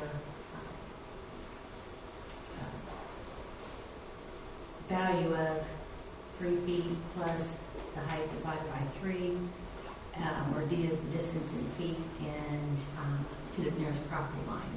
And so based on my evaluations using both Google Earth as well as daytime and nighttime evaluation, all the amount of height are within the ordinance. And then 3, 75% of the light goes from 156.3 says that 75% of light would need to be extinguished after 11 p.m. But then it was brought to my attention that this property is considered commercial, therefore that particular criteria wasn't relevant. So, based on your professional opinion, is the amount of parking lot lighting 5 Stones in compliance with the Village of Wesley Chapel lighting ordinance? It is. Council have any questions about some? So you said that because the building was commercial, the ordinance didn't apply. If the ordinance applied, would it apply? Yes, it would. Okay. Yes, it would. The lighting plan that you have now, is that the original lighting plan, or has it been altered from its original installation? I didn't even look at a lighting plan. I took my own measurements with a calibrated light meter. And what you were looking at was the lights that currently exist. Did you look at the future plans of any lights that would be installed and what those impacts might be? Yes. And in my recap, I indicate that number 1, as they move forward, they should always get some type of lighting professional engaged to take a look at building lighting, parking lot lighting, and make sure it's within the standard as well as within the design, from pole placement, pole mounting height, the type of internal and external movers, really taking a look at everything, what that impact would be to any of the neighbors or the adjoining property. Number 2, I'm not sure if we have the graphic, but there are 2 the poles that have double heads on them, and I think it's of value to come back, and you'll see on your screen right now, these are just aerial views of the lighting pictures with a drone footage, and you can note the start cutoff as you move away from the light source. There are, no, we have it up here. So where the office is in your 7 o'clock orientation on this picture, there are several poles that have 2 heads each. And one of my recommendations was to come back during the day, shield one of those 2 fixtures on each one of those poles, and just remeasure to see, is it still comfortable walking out to the car, and being able to articulate that particular movement and feel safe. And what I think that would do is, there's some glare that I think, or perception of glare, because it's really scotopic and photopic, but that perception of glare that might pass to the 7 o'clock orientation on this picture.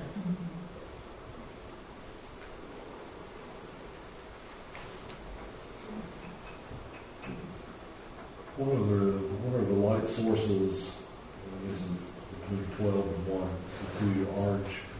Those are 2 beautiful high-pressure sodium lights on somebody else's property. Okay.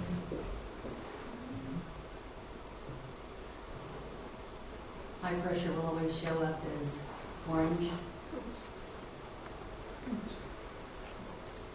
And a note of interest, the light levels below that pole up there in the orange are the same as what you have in the parking lot lighting here. Could you repeat that? The orange pole, we'll call it, the high pressure sodium pole, if you were to take a calibrated light meter directly underneath that, it actually has the same amount of light. It's just a different color temperature.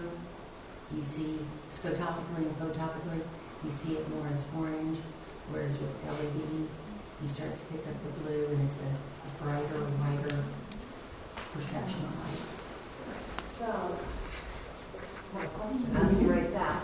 So the warmness of the light versus that, or not high pressure with high pressure sodium. So LEDs, the way everything is going, is even within an LED, are there ways to get to a lumens that is good enough but not blinding? I'm thinking about like a contrast. Absolutely, absolutely. And actually, your parking lot lighting is well within the color temperature of the ordinance. So the only way to change that would be if you're going to change that ordinance down to a lower color temperature. I would caution you though that that high pressure sodium up there is a very inefficient light source. And it makes that meter just spin. And that's why people are going to LED. So even within LED, the lower the color temperature you get, the more you're going to end up spending energy, whether it's for roadway lighting for you all, the lighting in here. If we were to retrofit this area, you're going to have about 50% energy savings just because of the characteristics of LED. I don't think any of us today because it's a LED. Just know that there's different temperatures with it and how that's situated.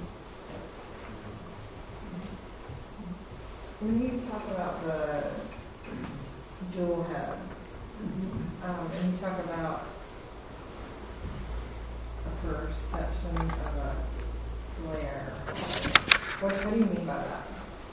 So, again, going back to the cut sheets that were supplied by Union Power, those particular lighting fixtures have a butt rating. So they have 0 uplight, which is the lighting ordinance. They always have somewhat of a glare, but it's always based on, back to your question, during daylight, are high beam headlights objectionable? No. So it's really that background and that perception. So scotopically and photopically, your eye will pick up glare simply because of the area around there. You're going to see that contrast of a light source. Now, from a glare perspective, you can measure that with a meter called a Candela meter. It's about a $10,000 meter. I don't have one. But it's not something that's normally done, although as you move forward with the lighting ordinance, the other thing you might consider is incorporating Candela, which is the measurement of glare, into the lighting ordinance. And that way, it also, just to continue, it makes a lot more sense. Oftentimes people will think that lower mounting heights are better than taller mounting heights. And the opposite is actually true. The taller mounting height of a fixture, if it's aimable, you're able to make any glare disappear. Unlike when I drive past high pressure sodium up in the 1 o'clock orientation, I see that fixture from a really long ways away. So there's a difference between knowing that there's a light source there and knowing glare. But again, the lighting ordinance going forward, it's not so much limiting the mounting height as much as it's saying we want this much glare at the property line and measure that in hand.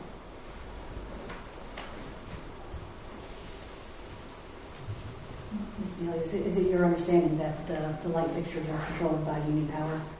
Yes, they are. They are owned and operated by Union Power.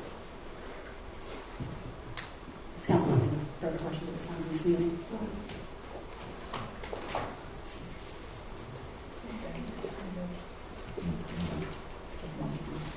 Thank you all. Thank you. Thank you. Blackstone's called Mr. Andy Munn.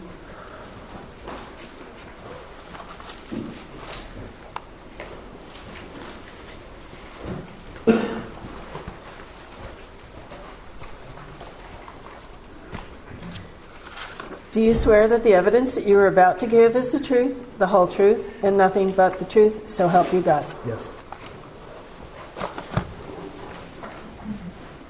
My legal name is George Andrew Munn. I live at 6764 Benningwood Drive in Charlotte.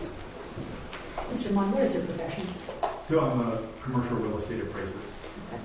And tell us a little bit about your educational background and your experiences and your licensing. So I have a 4-year college degree, and then it's a licensed business. So I have a certified general license through the state of North Carolina Appraisal Board. I'm certified general in North Carolina, South Carolina, and Georgia, and then went on to take all the Appraisal Institute classes to become a designated member of the Appraisal Institute. So I'm an MAI, which is kind of the industry standard for me to get work from Wells Fargo's of the world. You have to have it. So,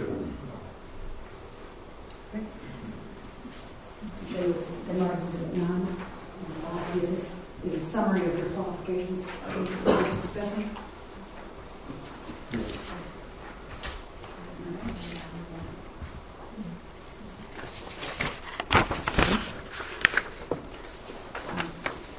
Let me also show you what's been marked as exhibit first. I'd like to submit Mr. George Andy Munn in the realm of real estate appraisal and evaluation. And then I will show you the exhibit 10. And I'll ask you to recognize exhibit 9.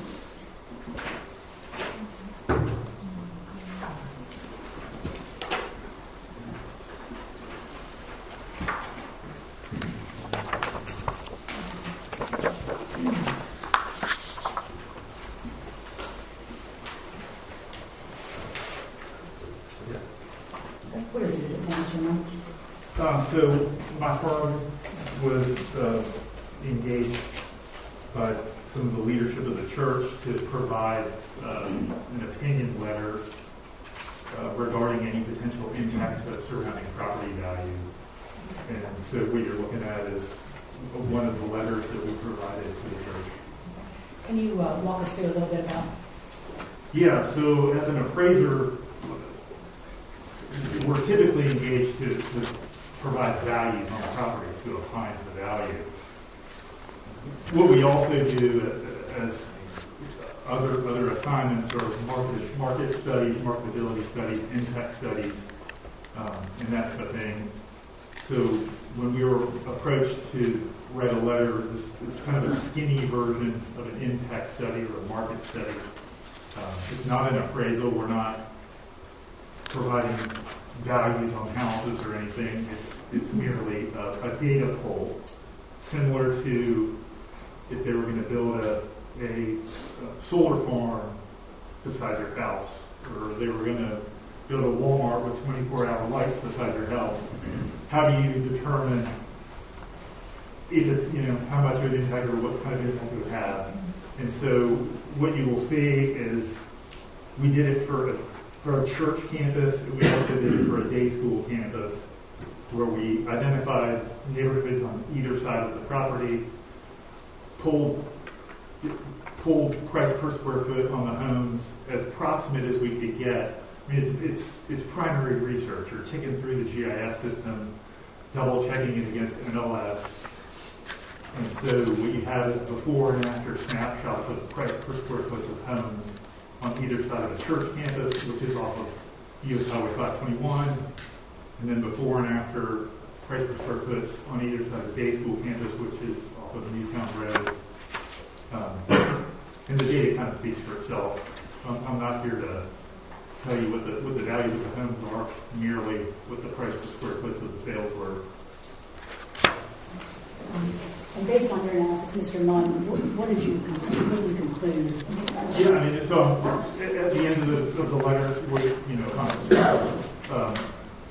it's my professional opinion that if a church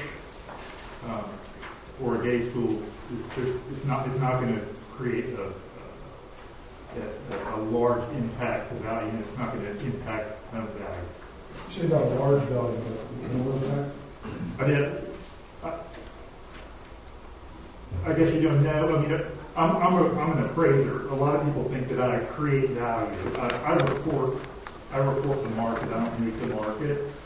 And so the data within these reports is showing you before and after sales. It's a report that, I didn't make up the numbers. You said before and after, but this has been approved. There's no after yet. There's just right. This, in my opinion, this comes down to either light issues, sound issues, or traffic issues. Did you factor all three of those in to your report? Well, no. I mean, I'm a real estate appraiser. I mean, it's, well, I guess the question is this: you're going to report on surrounding properties surrounding the church. Yes. Right. Okay.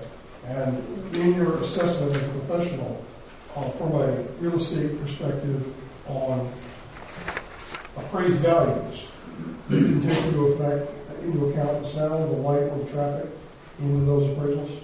Well, I mean, I'm dealing with similar property types. I guess I'm not looking at one lighting versus another. I mean, it's merely before and after home values around a day school. Let me ask a more general question then. When people typically buy a home, in your expert opinion, do they take into account what is around that home? Some do, some don't. Would you buy a house next to an amusement park? I probably would not. Would you buy a house next to a factory that does not have light issues? In fact, you're sitting on your back porch. Probably not. Would you buy a house that had an issue with not being able to come and go freely because of traffic issues? Probably not. But I mean, we're getting into some hypotheticals. But that's why I personally, I live off of Alexander Red. I mean, it's becoming increasingly difficult to get out of my house. But all I'm here to present is the data from similar church properties and similar day school properties. Beyond that, I'm not really, I don't have an opinion for that.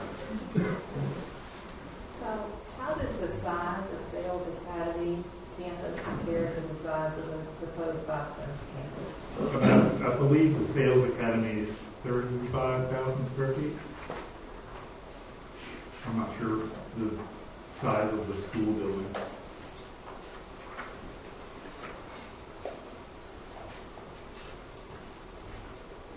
Next to the church, next to the Five Stones Church is the Champion Forest subdivision, and you looked at price per square foot on those homes? No. I would not have a before and after for what they're doing.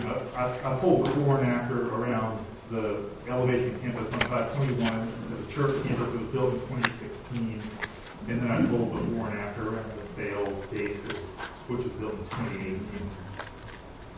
Did you just look at Chatsworth, and not the other road that comes down that's closer to Sales Academy?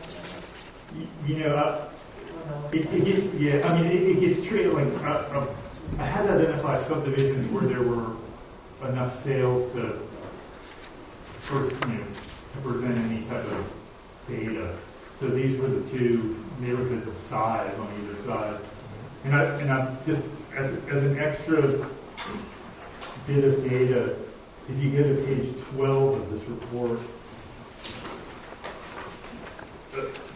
It's just kind of, we also presented one neighborhood that was not next to a school or next to it or a church, just as a baseline of data, of appreciation of another neighborhood in the area.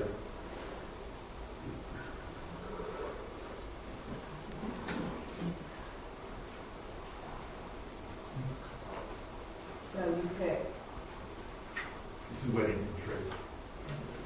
Which I, Okay, so where it's Weddington Trade, it's just nowhere near the, it's just off by itself. yeah, I believe it's Newtown Road between Providence and Ennis.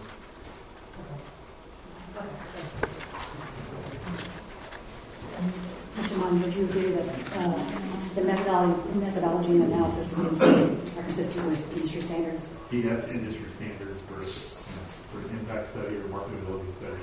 And based on your findings, in your professional opinion, do you agree that the uses proposed by Five Stones would not substantially injure the value of adjoining residential property? Yes. Council has any further questions? Mr. Mon? Yeah, recommendation.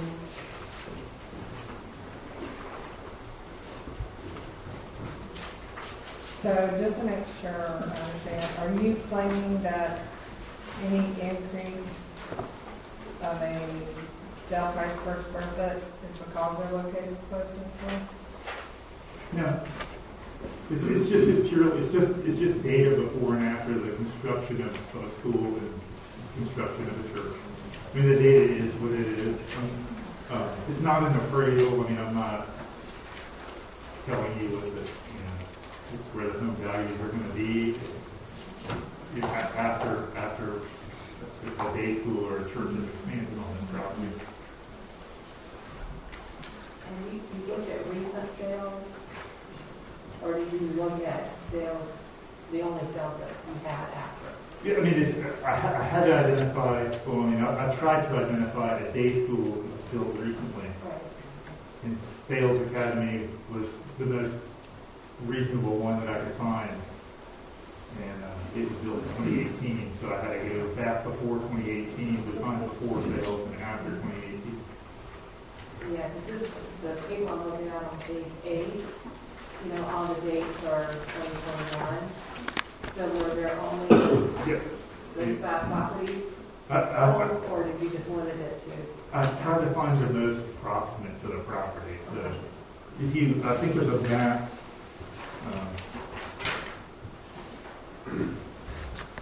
So it wasn't just limiting it and saying, I'm just looking at 2021. No. There could have been something coming up in 2020 or 2019 if it were closer to the school. I would have used it. Okay. I wasn't trying to cherry pick comps. If you look on page 10, the next page on page 10, it's kind of hard to see it, but there's little yellow dots that identify where those houses were before, and then take the left and the after. Mr. Munn, none of the houses that you used for comps are directly adjacent to the school, though, right? Adjacent to the border of the property lines of the school. No, I mean, some of them are extremely close, but clearly they're spread throughout the subdivisions surrounding these properties.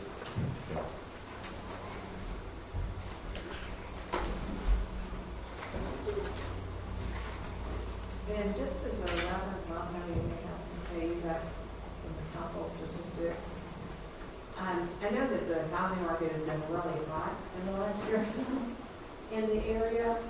Is that documented in here somewhere that could have accounted for, I don't use the word, but inflated that valuation on the 2021 sales? Deviation. Yeah, no, I mean, I hear your question. There is data at the front of the report that just show census. I believe that's census data in here. But it starts on page 4, page 5. That shows 2020, 2010, and then get the 2021 and 2026 numbers that.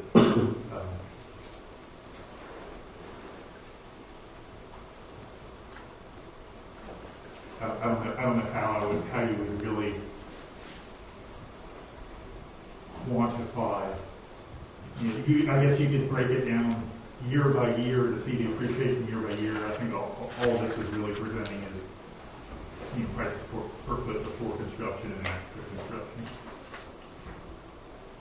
I mean, if you were to look at one of these marketability studies or impact studies on a use that really does impact value, you would see it. And if you were to look at if these neighborhoods are on either side of a solar farm, it's pretty dramatic. Like you can tell, and you would actually see a dip. I mean, many times you would see a dip in value.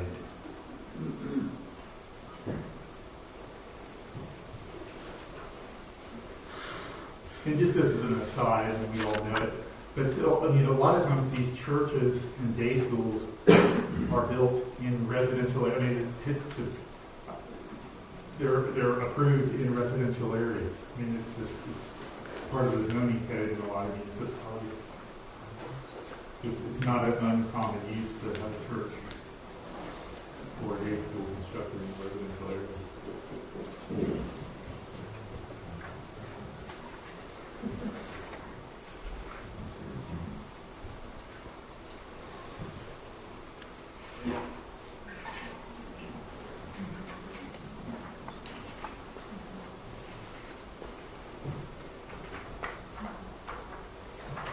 So you're saying that nothing closer to that Dallas Academy was sold?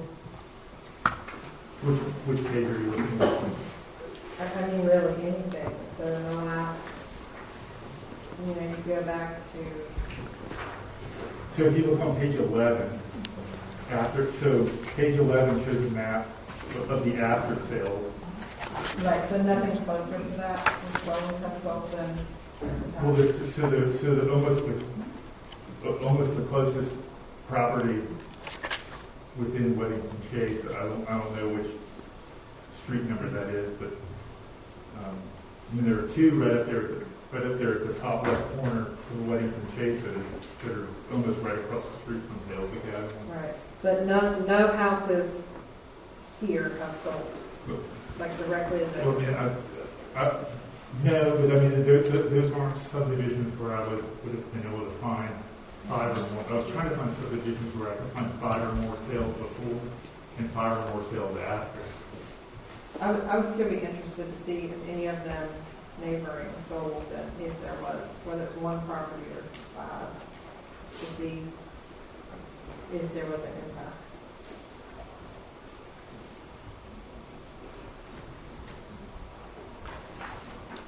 I just find it hard to believe as hot as this area is, that there's not something neighboring. There could have been. And we specifically were looking within subdivisions.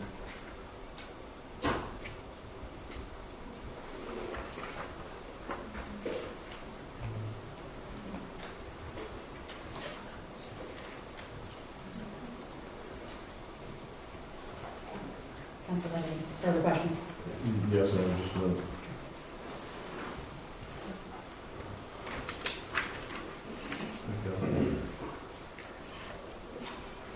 Help me understand this for a moment. If I go and look at the baseline of Weddington Trace, which is something not close to the school, the property values before 2018 to after 2018 only increased 20%. Yeah. Okay. If I look at the property values of those houses in Weddington Chase, before the construction of the school and after the construction, property values increased 37%, but Chancellor, property values increased 50%. Any explanation as to why two properties that were close to a built school would have increased that much more than another neighborhood in the same area? We just present the data. I really don't have an opinion on why.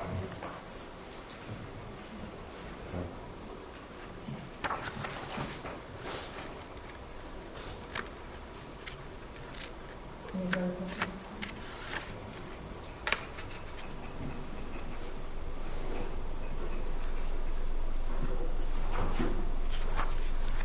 No.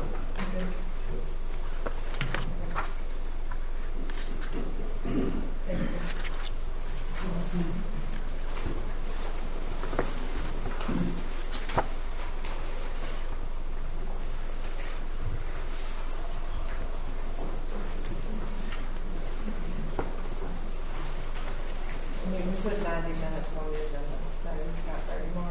We put 90 minutes. I call Pastor Rothline and James Underwood.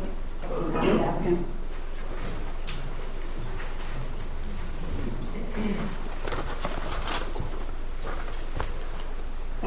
Both. Do you swear that the evidence that you're about to give is the truth, the whole truth, and nothing but the truth, so help you God? I did.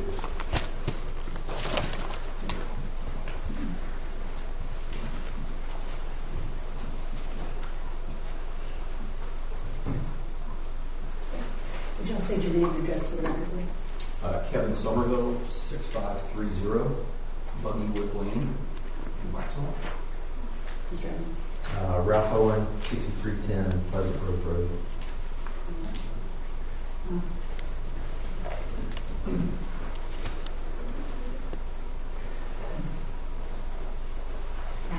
I understand there's some mitigations and concessions that Fox Ends is willing to offer based on input that we received. Would you be able to walk us through this? Sure. Gosh, this process started several years ago.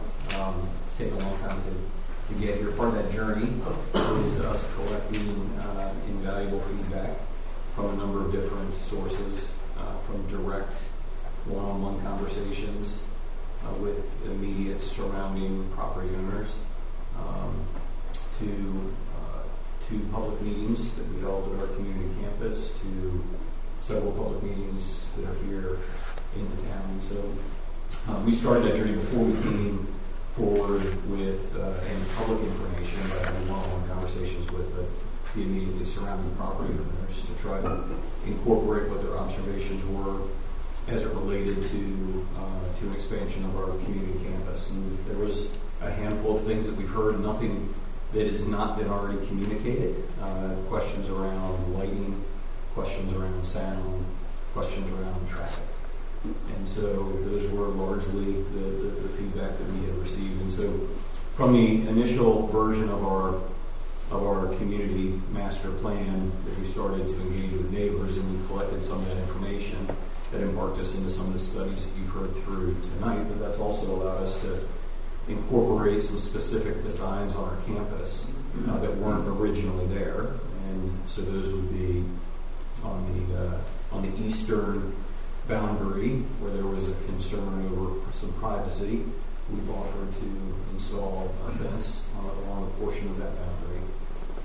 On the northern side of the property, where a future stormwater basin would be cleared and some trees would be removed, we've offered for there to be some berming to create elevation along with supplemental landscaping and plantings along that section of the property. And then as you look on our western boundary, the boundaries that adjoins Champion Forest, where possible, as you heard, I think during our last presentation from the landscaper, that there will be a series of plantings, evergreen in nature, over a series of years, so they grow at different rates along that boundary. Even though we meet or exceed the setback requirements that the ordinance calls for, we heard the feedback from some of our neighbors and elected to incorporate additional landscaping to help offset some of the sight lines and or impact with noise or sound.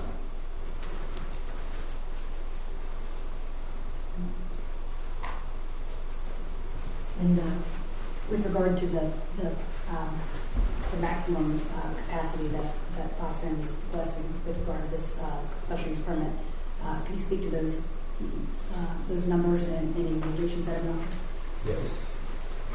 Thanks for the opportunity to be able to share kind of some overall concessions that Five Stones like to make. But before I talk about that, I'd love just to express that anyone who has represented Five Stones publicly in a negative way, a contrite way, I offer a sincere apology that does not represent who we are as a church. Across the board, what's interesting is we actually had not heard of noise complaints or lighting complaints until we had our first public meeting.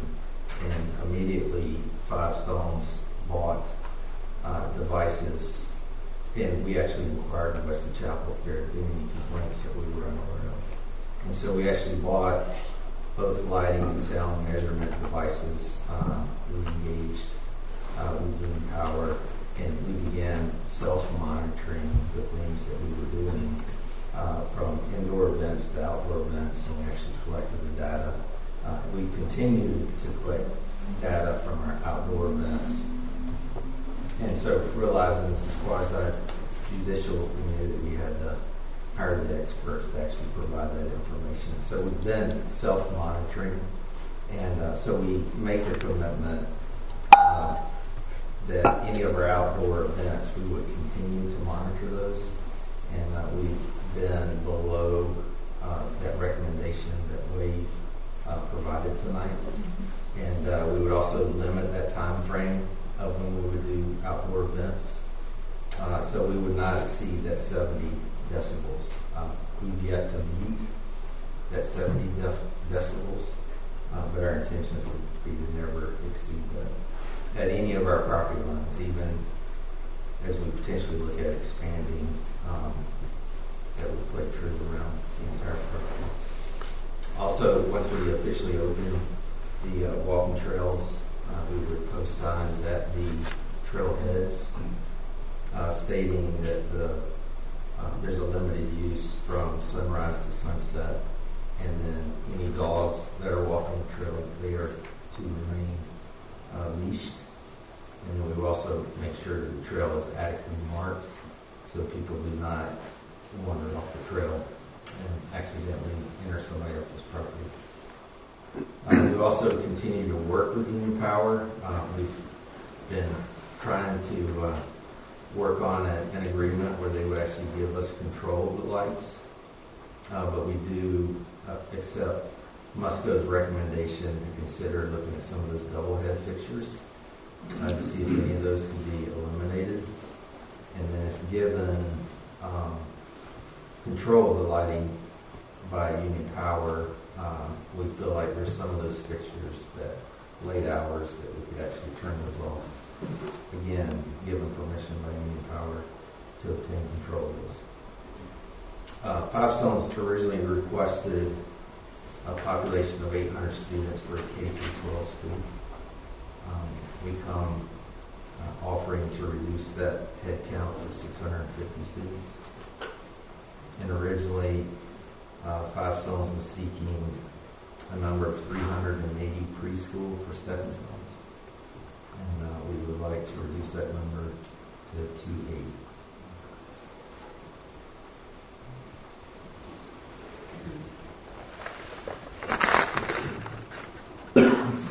Question on the talking about fencing. To separate this property from the other property. You use the word partial fencing. Does that mean you wouldn't put a fence around the entire perimeter of the property, just a section to screen off one area? No, the adjacent property to the east has approximately 1,400-foot property line. There's not structures nor walking trail along that entire length of the property line, so there's no need for security fencing along the entire property line. That didn't address the issue. Okay. And how high would that fence be? We actually presented several offers to the adjacent property owner to select and to place the fence at our expense on their property, but they didn't elect for that. So we'll make a determination of the fence that we located on our property. Okay. Do you know what height you put? We talked to fencing consultants, and it is yet to be determined. Be a fence that's intended to be able to block somebody from accidentally walking off of the trail and potentially onto somebody else's property. So the intent of fencing is for screening purposes more than anything else? The intent of fencing is for, as we understand it, the intent of fencing was for concern with separation and or safety to the adjacent neighbor. And so it would, at a minimum, it would be no less than the height of the fencing at Dogwood Park to the adjacent neighbors. That's a split rail fence. It's only I'm just making a reference that it won't be any less than the municipal fencing that separates the municipal walking trails to the adjacent neighbors. So can you get back to what you said earlier about partial fencing? Yeah. So the property line sits along, you only do on part of it, the part that has what? The part that has any structures or housing or walking trail. So a portion of the property that would have anybody that would be on a walking trail that would get close proximity to any structures. So the other part of the property line, so I assume that means it's undeveloped, it's just trees and... Driveway trees away from where there would be anybody. And I think I don't have it in front of me, but I think that the length of fence was approximately 800 feet. So pretty significant in nature compared to and again, the approximate, I don't have it in front of me, the total length of that property line is 1,200 to 1,400 feet, I believe.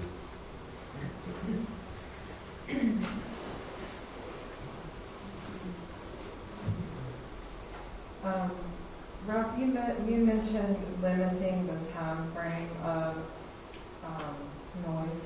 Yes, ma'am. What time frame would that be? The time, if we were going to put it in writing, it would be no earlier than 8 and no later than 10:30.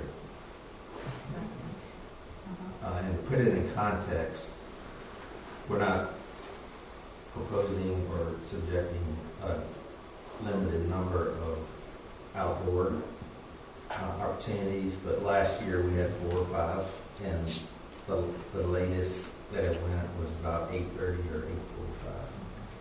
Would you be willing to do a time for indoor and outdoor? Would we limit when we would do indoor activities? No, it's like, say you did 8 a.m. to 10:30 for indoor, and limit your outdoor activities after a certain time for noise. So what I was saying as far as limiting time was for outdoors, 8 a.m. to 10:30 p.m. That is outdoor. Yes, ma'am. The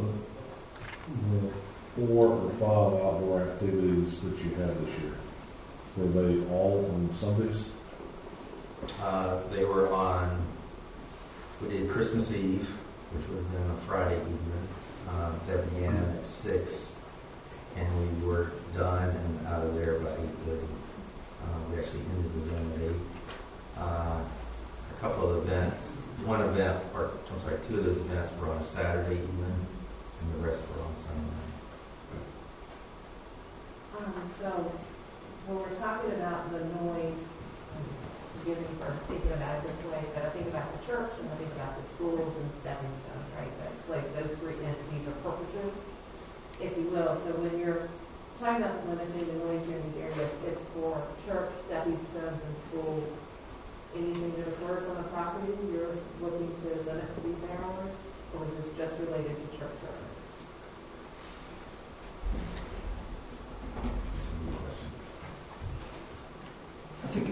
I don't think that it would be limited to any function of the church facilities. I think it would be for any amplified sound outdoors.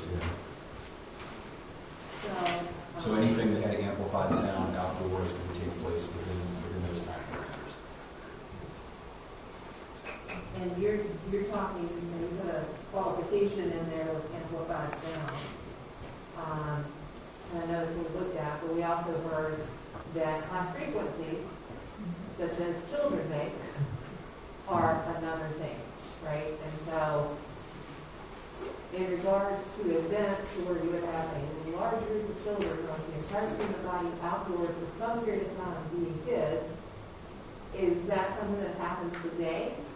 Is that something you envision happening routinely? Tell me with that aspect of potential noise. Repeat the last part, I'm sorry. Just help me with the potential, like, if you're going to have all these students, what kind of things would you have where you have a large group of students outdoors being children and making lots of high frequency noise? What kind of events? Yeah, like recess or, there's anything else. A graduation, Pep rally. Is that? Pep rally. just trying to get a sense for what you There are some two different hotspots that exist on the campus today. So there's children that engage outdoors during stepping stones. When that's in session, there's children who will be outdoors presently during church services, before after church services on those. We've got youth events where youth will be outside, basketball hoops and/or some outdoor frisbee and soccer. Those all take place presently.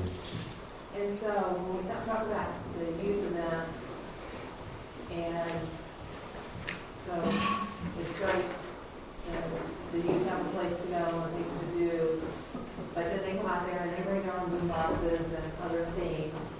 Is that something the church would manage as well? By saying, okay guys, you're too loud or anything along those lines as well? Yeah, I believe that the expectation that we set is anytime that there's amplified sound, amplified music, amplified audio, that it would be regulated to recommended 70 decibels or less at the property line. So yes, to answer your question, if there was audio, that it would be regulated, that it wouldn't exceed those levels. One thing you changed, and this goes to a little bit later, we're going to talk about. 800 students down to 650. When it was 800 students, I was trying to factor in or come up with a number. If you've got 800 students, what does that equate to in teachers, lunch ladies, janitors, principals, vice principals, secretaries? How many other people other than the 800 students are going to be on campus as well? And is there a student-teacher ratio? Yeah, I believe that was factored in the traffic impact analysis, I believe. So 800 students would equate to 850 people, or would 800 students equate to more or less than that? And then I would have to recalculate for 650.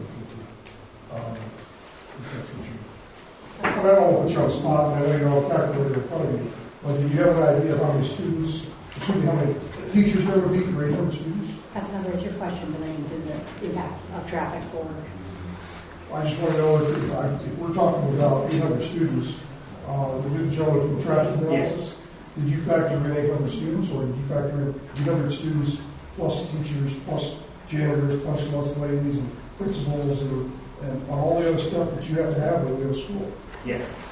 So, Michael Wickline, Design Resource Group. Based on the MSDA calculator that NCDOT requires us to use, it has a recommended staff member count, and for this traffic study it was 40 staff members for 800 students. And those are factored into the traffic counts and to the projected volumes that would be, entering and exiting the site. Did you also factor in the proposed church venue, gymnasium? I'm assuming they're going to all require staff as well. Everything associated with the gymnasium and church should have been already previously approved for the original GIA, but if that's the expansion, that was not factored into the traffic study for the school. Can we pause the traffic study questions and go back to Ralph? No, I know we have a considerable number. I'm sorry. I'm just trying to get an idea, because you were talking about reducing your capacity. I wanted to make sure that when you said that, you would be able to factor in things like teachers, janitors, and lunch ladies, and all that other stuff, counselors. It takes a lot to run a school. Yes, sir. You said that you self-monitor. Would you be willing to make that data available to us? So we Any can of the compare data it that we to can. your... Yes.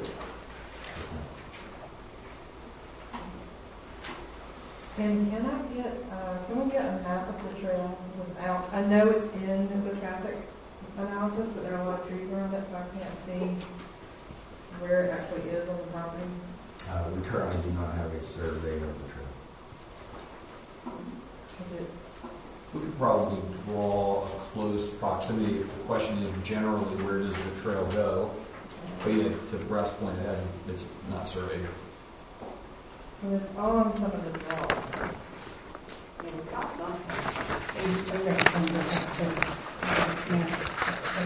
That would be the stacking plan. But then, that's the vehicle stack. No, there's a trail in the woods. Oh, okay. See, and it's referenced in the key for the map. There is I circled it actually because I wanted to ask for a larger copy. And I mean, we can get to that then. But just know that question's coming when we get to it. Now, can you reference an exhibit in page number 5? Yeah, I'm looking for it. Okay. Thank you. Sorry. Sure, if you put those slides, I think that'd be okay. Just waiting for her to say where it is. Page number Early. RZ2, the rezoning plan rendering. I asked actually if I could see a larger key because I couldn't read that. But item number Z says prayer trail. I'm getting old, so. I'm not sure. I think it's That's what she said. prayer trail, cross country track, and you can see it because it's labeled. So I just wanted to see like an actual, because I can't tell how close it comes. I mean, there it looks like it's like right on the property line. So I'd just like to see. If I could see this map larger and maybe a picture of the trail, and it doesn't have to be tonight.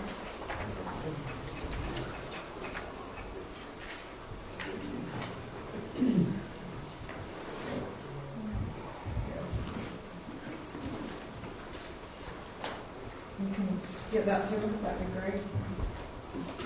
And the concessions and mitigations that is offered, is that in addition to the recommendations made by your expert, or is this just a total sales and mitigation that they want to make? Yeah, one conversation at a time. So they're going to get us a digital file, so I can read the.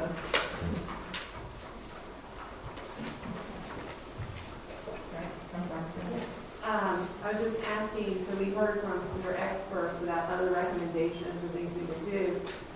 When you mentioned these mitigations or concessions, were you including those things as well, or is this just because things you're willing to do at this point? I'm not sure that I understand what expert. Can you give us an example of recommendation of expert? Yeah, like the recommendation on the noise to measure the sound periodically, which you just indicated you've been already doing. On the traffic assessment, there were recommendations in there about things to do to address traffic. Yes. Lighting, there was like recommendations to consider you only need one, you want to make things like that. I don't remember all the rest of them, which I know, but I think you get my point. We stated that, yes, we would do those. Thank you. Yes, and Councilmember Bailey, we'll get you a written list that sort of puts those all in writing. But generally speaking, I think all of those that have been recommended been incorporated into the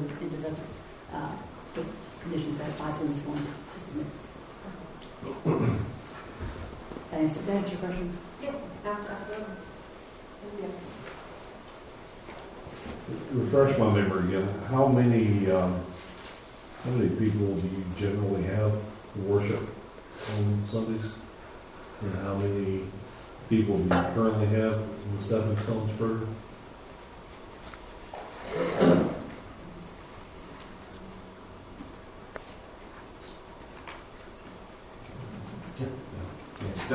Stepping Stones on a daily event will actually 150 presently, 150 students, children. And on an average Sunday service right now, there's 2 services that are held in Des Moines. Adults that are in worship is about 500, and then children that accompany those adults are in a secondary children's program. I don't have the exact number of the children, but that's probably upwards of 100 to 125 children.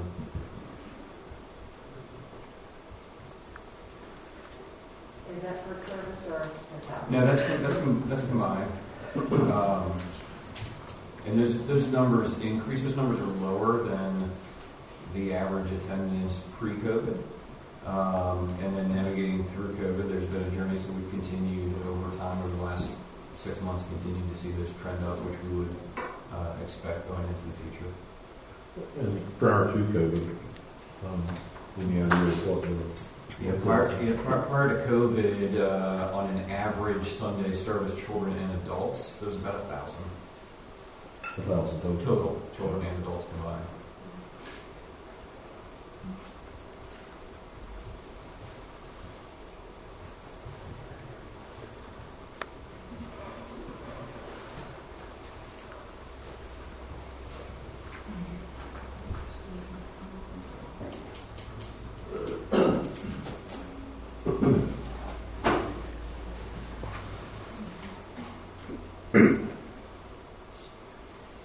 Does anyone have any further questions for Kevin or?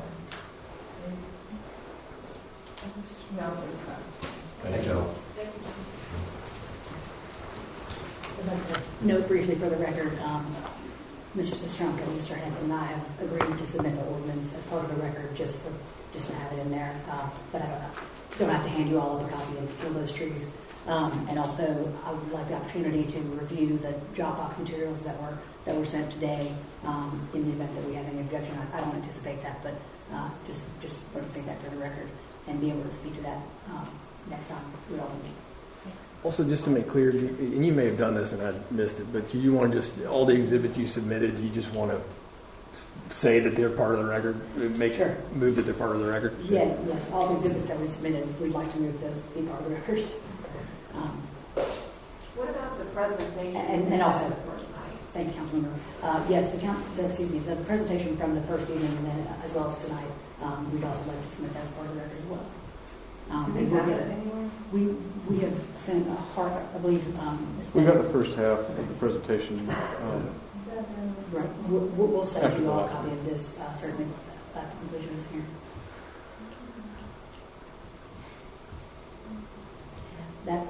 That concludes 5 cent presentation for evidence. That being said, we'd like the opportunity certainly to give some rebuttal evidence and a conclusory statement as well. Right. So I know that the traffic study, we definitely have a lot of questions about. So could you call up? Certainly. Ms. Euro?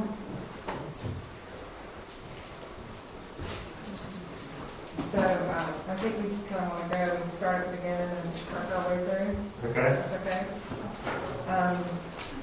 And some of these might be dumb questions, but it's a lot of information to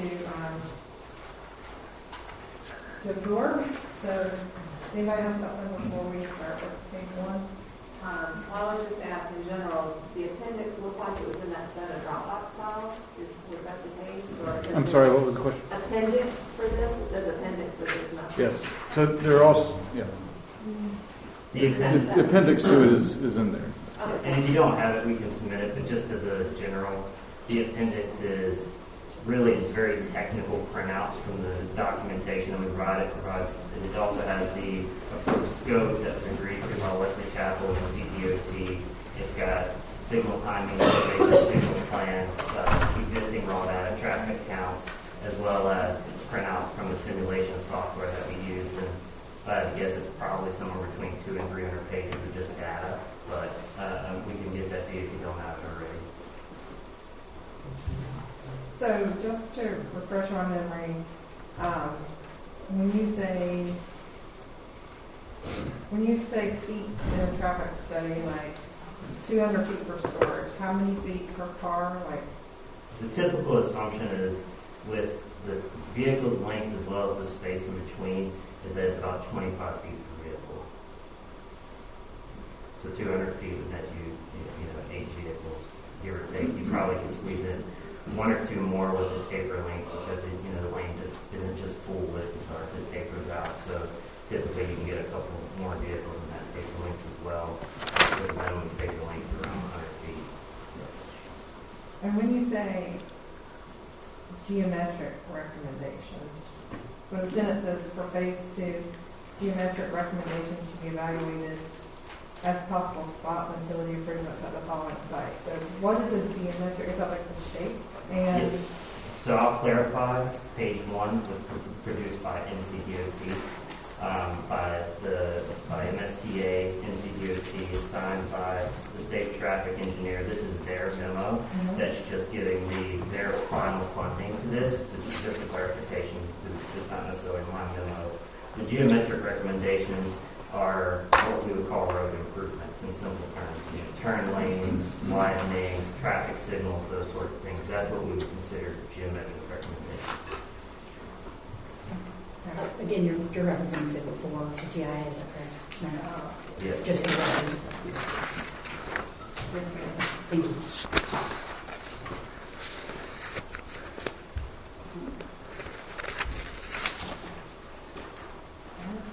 we'll keep scrolling down. If y'all come to one, I'm on page the other page one. So the other page one, the executive summary. Okay. I'll let you start, or I'll jump in and I'll get to them.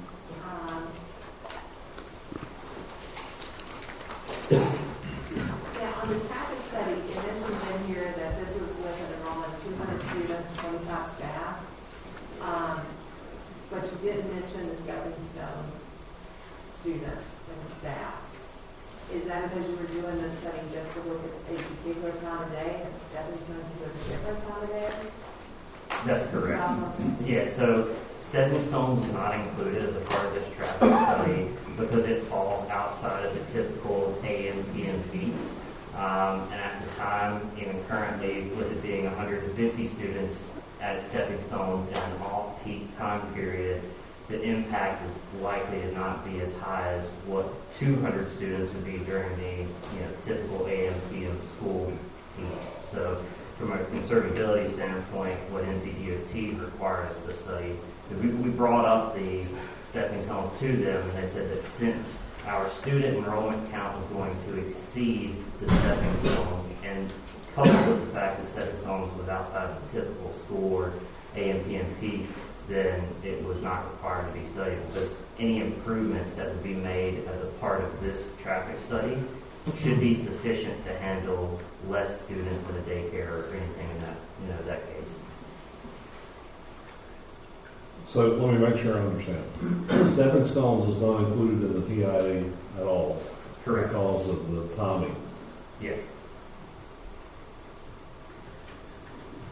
The traffic study typically analyzes two worst peaks during the day, which is your AM and your PM peak. So that's when the most congestion you're going to see on the road is typically. Schools it's a little different. You typically look at more of you would say a typical PM peak was somewhere between 4 and 6 o'clock. Everyone's coming home from work in that typical 9 to 5 type job.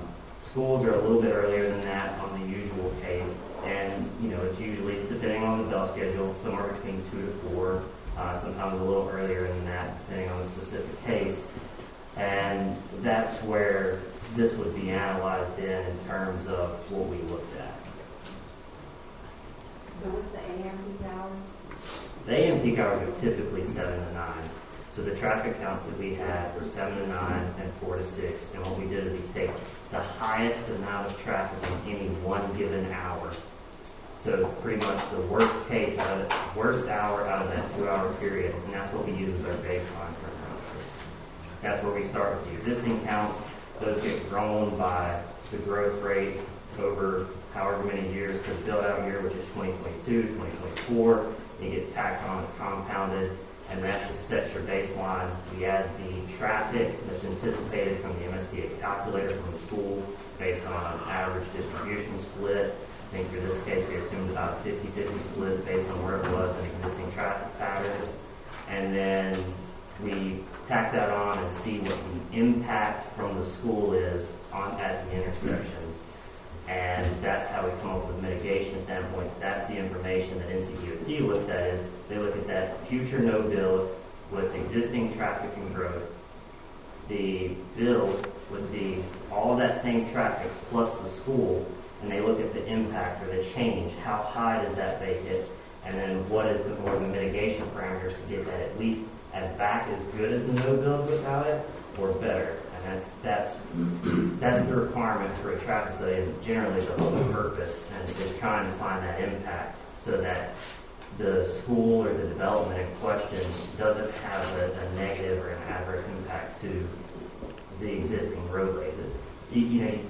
NCDOT realizes they can't expect every private developer to come in and fix an entire corridor, an issue that they have, but they at least want to make it from a micro perspective at the intersections and on that corridor no worse than what it would already be.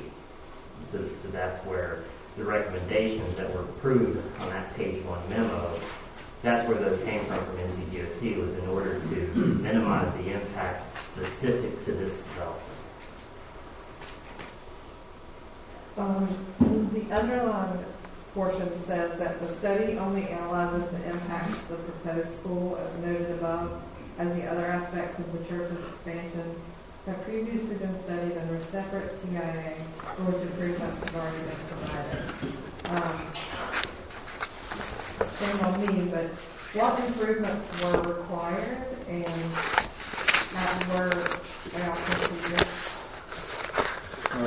Left turn lane into the church, there was a right turn taken, and the other thing that was required for the management of traffic was for the traffic director on Sundays. So those were the improvements.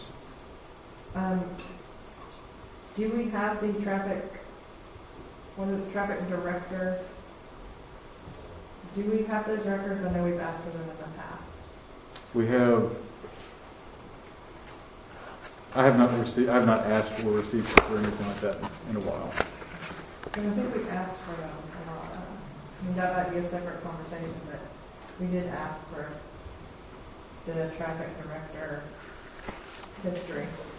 Related to a separate matter, Yeah. other than the special use permit. It just made me think of it, sorry.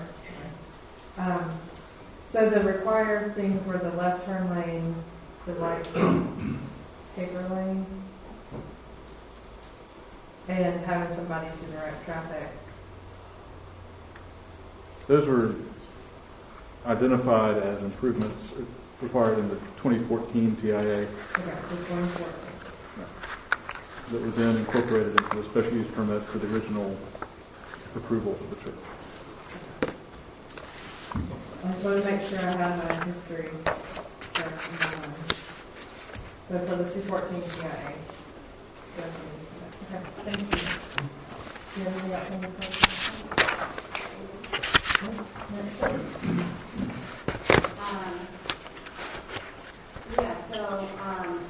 You have your descriptions of the different phases and the different exit in A and phase B.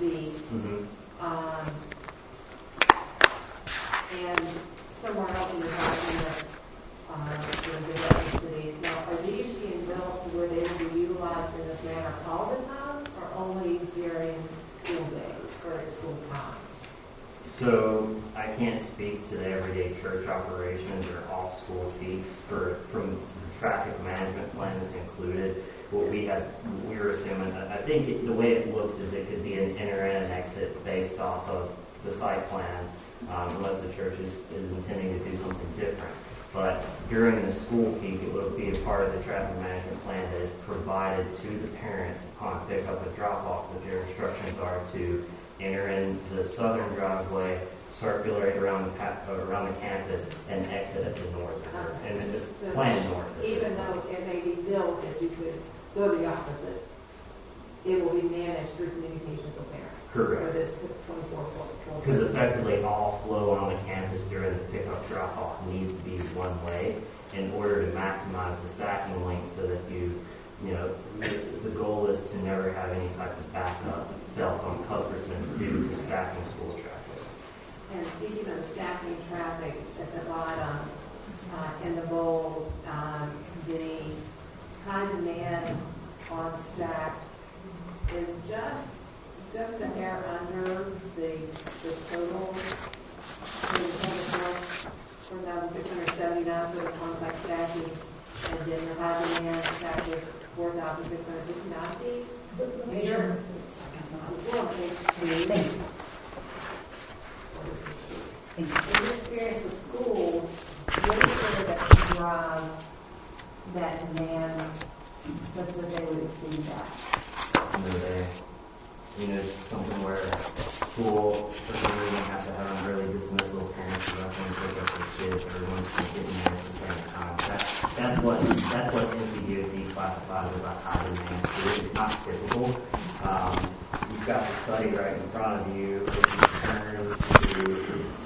not going to be a numbers page, but the MSTA calculators, they actually give the average queue length of what you would see on a typical day. We're required to design for the worst case scenario, which is 30% above that for the high demand. It's just past the RZ, it's 3 pages past the RZ2 that you referenced before. That's the calculations are all on that. That's what we have to use. It's this colored sheet. Yeah, I got questions about that. So the average, if we're just looking at what the actual average would be, the average is only 1709, and we're providing, the 4,679 feet. So we're not expecting to exceed that unless there's high demand. And even based on the high demand, we're exceeding the required high demand by NCDOT.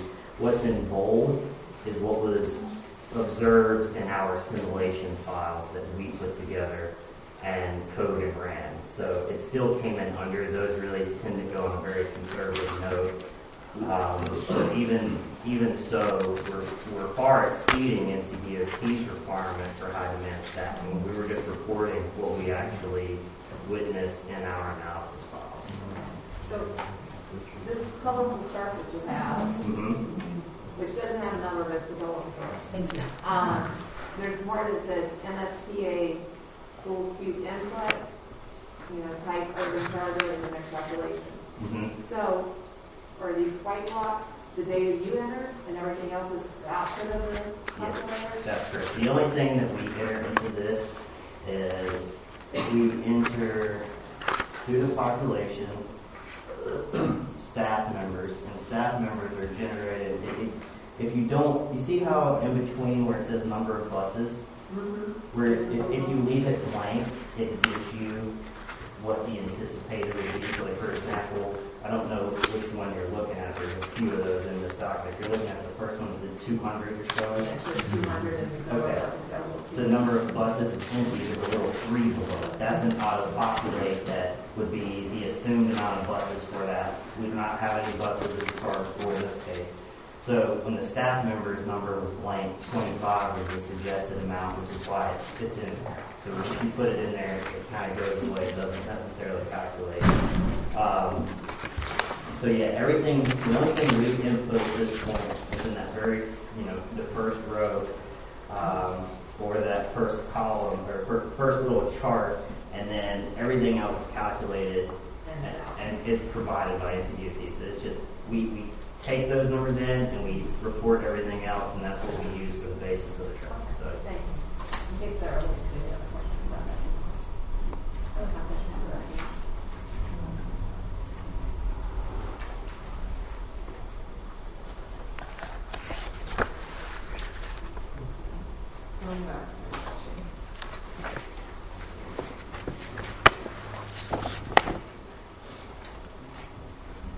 My questions were about the number of vehicles and the stacking line. So you answered that. okay.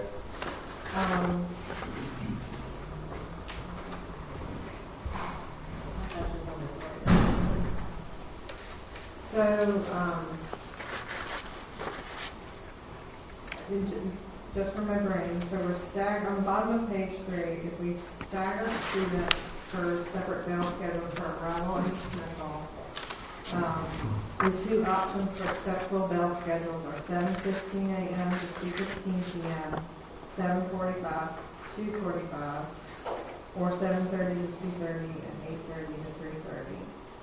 What are the public school middle school times, and what are the public school high school bell times?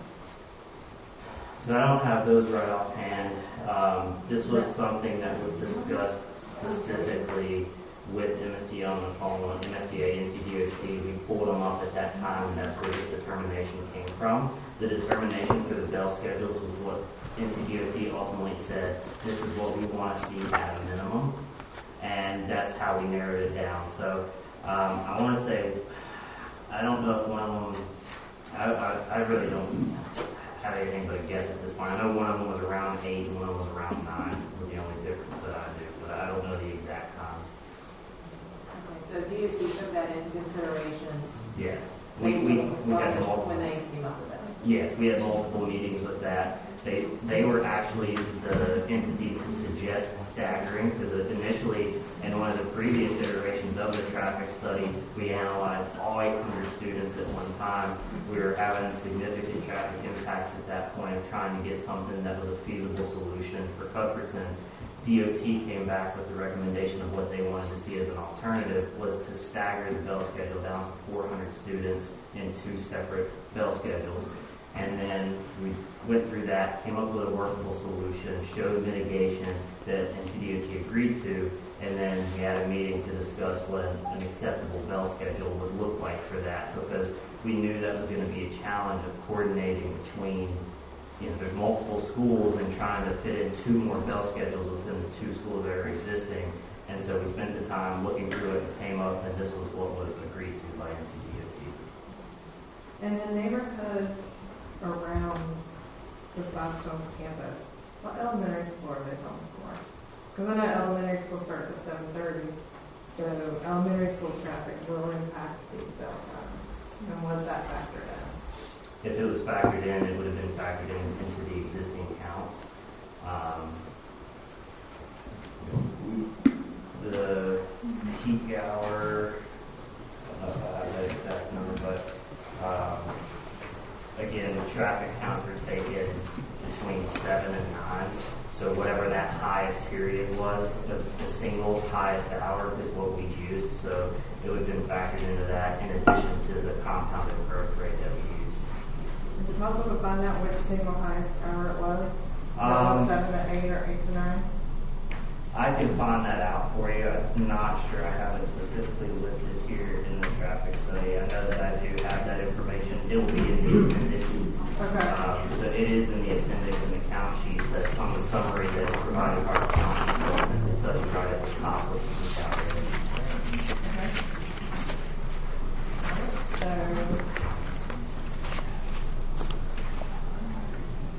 And this might be answered, but on page 4, it talks about that with the identified potential improvements noted above for intersections 1 through 3, the campus does not expect to create extensive roadway or intersection issues except for 30-60 minutes of high congestion during the school year for the morning arrival peak only. Why not the afternoon? So why are there less PM trips? Just based on the MSDA calculator and the results that we saw, the operations were much better in the afternoon. I don't know any rhyme or reason as to what the calculator puts out. Maybe there's more extracurriculars with some sports and after-school activities, those sorts of things. But in general, this was just a reflection of our analysis files and the results that we indicated further into the report on the operations that we saw.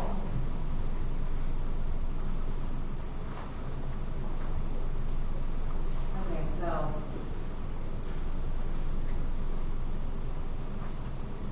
I'm trying to reread the sentence now, which is out loud, but if we do the staggered bell schedule, this is saying the only impact is 30 to 60 minutes. Typically, it's said with a school that you've got this 30, sometimes it's 45 minutes, sometimes it's 60, but it's usually very condensed to that. But typically, what we would say is a 30-minute period during that school peak of when traffic is the worst, when you're going to see the worst queuing on the roadways. This is just kind of a detail saying that, there's not expected all day long on the other, 23 hours of the day. You're not going to expect a major impact to Cuthbertson or anything that's going to be concerning. there is going to be impact during that 1 hour where, the 1 hour where all the students are coming in and dropping off, those sorts of things. But that's what we're trying to say in that conclusion. It's just that it's really limited to a very small, minute window, and isn't going to be a constant stream of cars in and out, every hour of every day. If you start at 7:15, and then 30 minutes later is the second stagger, and then your point, 30 minutes for that to complete, that's your hour. Yes. And there's the 7:15, 7:45, or the 7:30, 8:30. Yes. And both of those have equivalent impacts. Yes, so because the way we looked at it in the traffic studies, we didn't detail it. We didn't necessarily look at, for this scenario, we didn't say 7:15 to 8:15 and use those counts. We used whatever was the highest, which would have been the most conservative. So anything else outside of that hour is still going to is probably going to yield better results, if not the same. So that's the reason why it wasn't necessarily a detailed analysis that far into it. NCDOT didn't find it necessary at that point. How long would it typically take? If the left-hand turn lane into the church, which stacks 4 cars, how long do you think time-wise does it take to get 800 students to that intersection? So depends on a lot of things. I mean, it's not necessarily 800 vehicles. It could be multiple students. I mean, you've got a calculator that gives you what we're anticipating for the trips, which would be,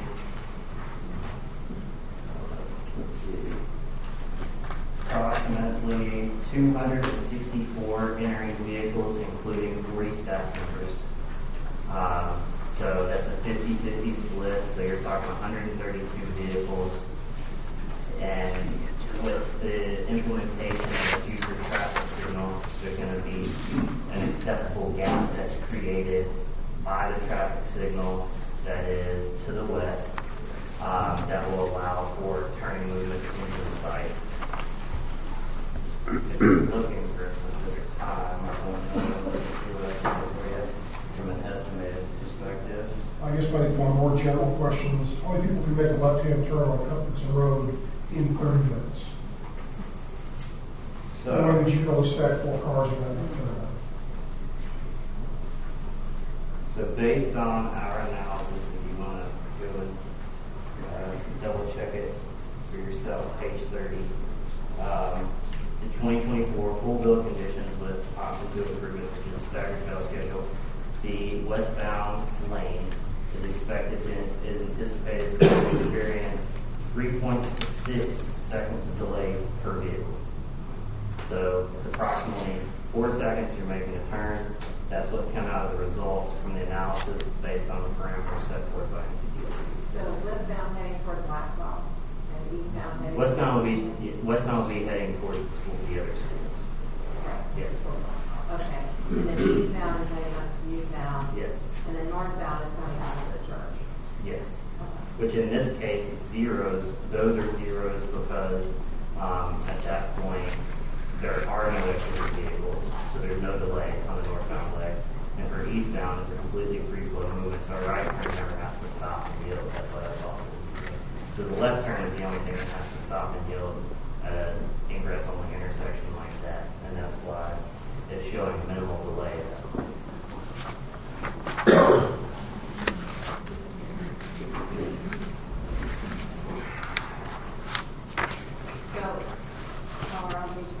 If I read this right, okay, the 2021 interim base condition exiting the church is 417 seconds.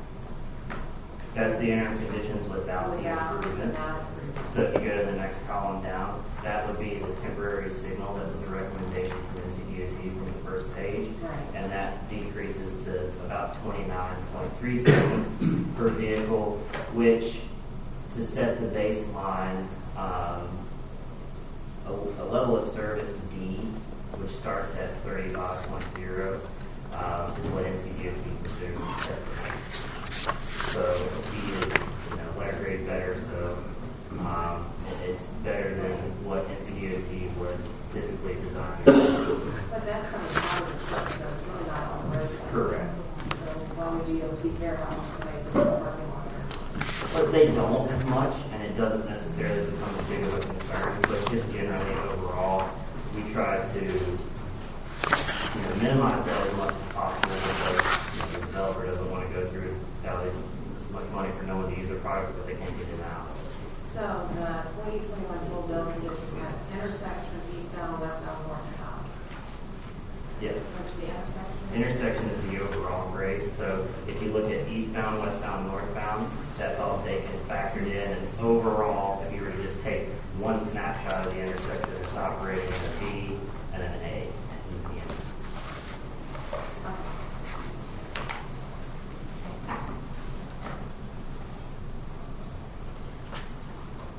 So if we go back to page 5, do you have a question on that?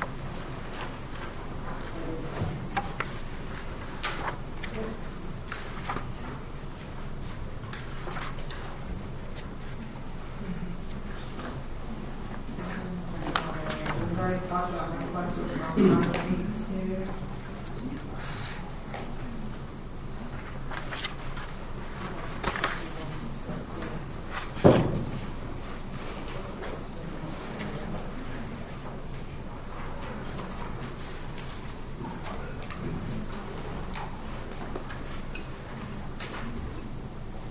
Okay, so yeah, so page 13, right? Yeah, it's on page 13 in the little half of the page.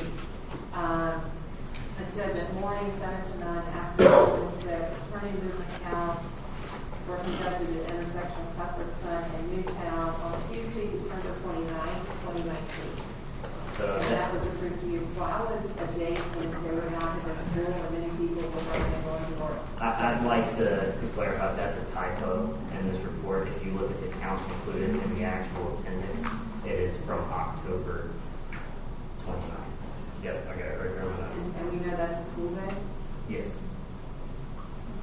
Tuesday is Tuesday, October 29th. What page in the appendix is that on? I'm not sure the exact page number, but it's towards the front end of it.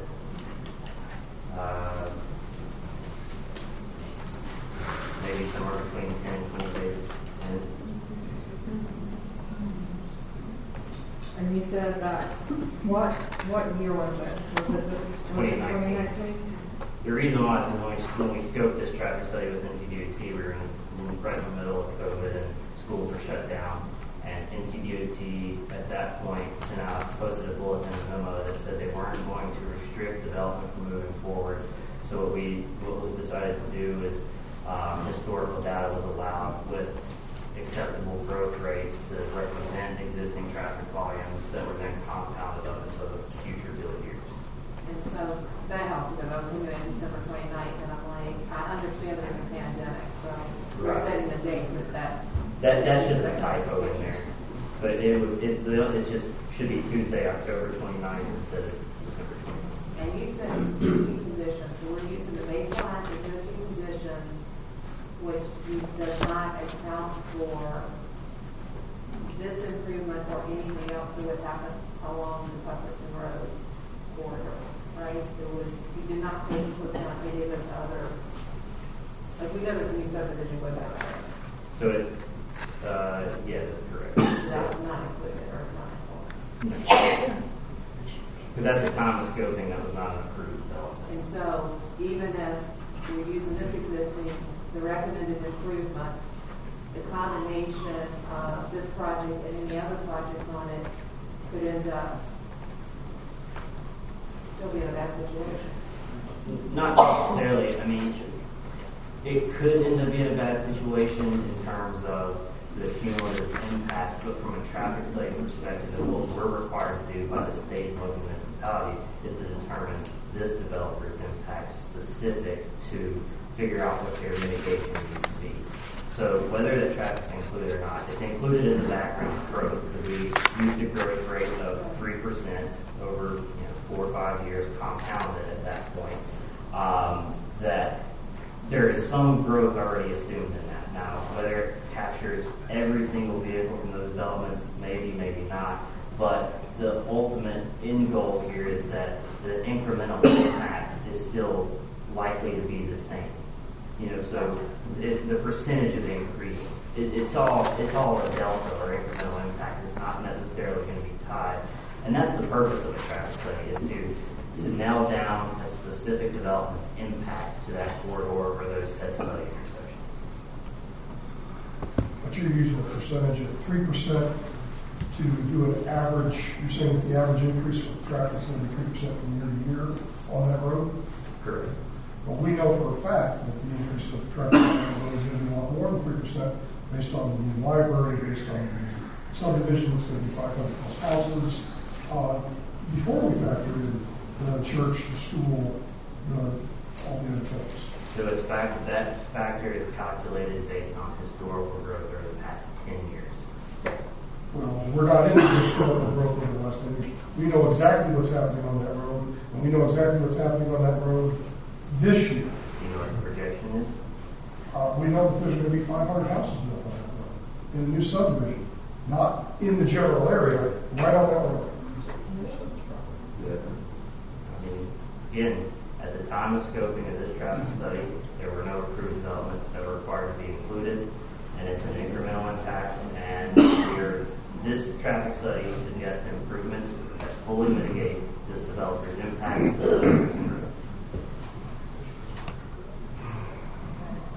And just to make sure I'm understanding,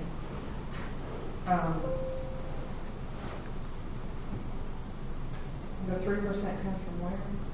Historical growth over the last 10 years or whatever is available. You can see, I think on page 14, we list some roadway count locations. Pufferton Road south of Newtown west of Pufferton. We take those count stations supplied by NCDOT. We look at those and provide the growth rate, and then NCDOT ultimately sets the growth rate. They review it. They determine if it's high or low based on their projections and the projects that they've seen, and 3% was the agreed to amount that should be included in the approved scope in the appendix.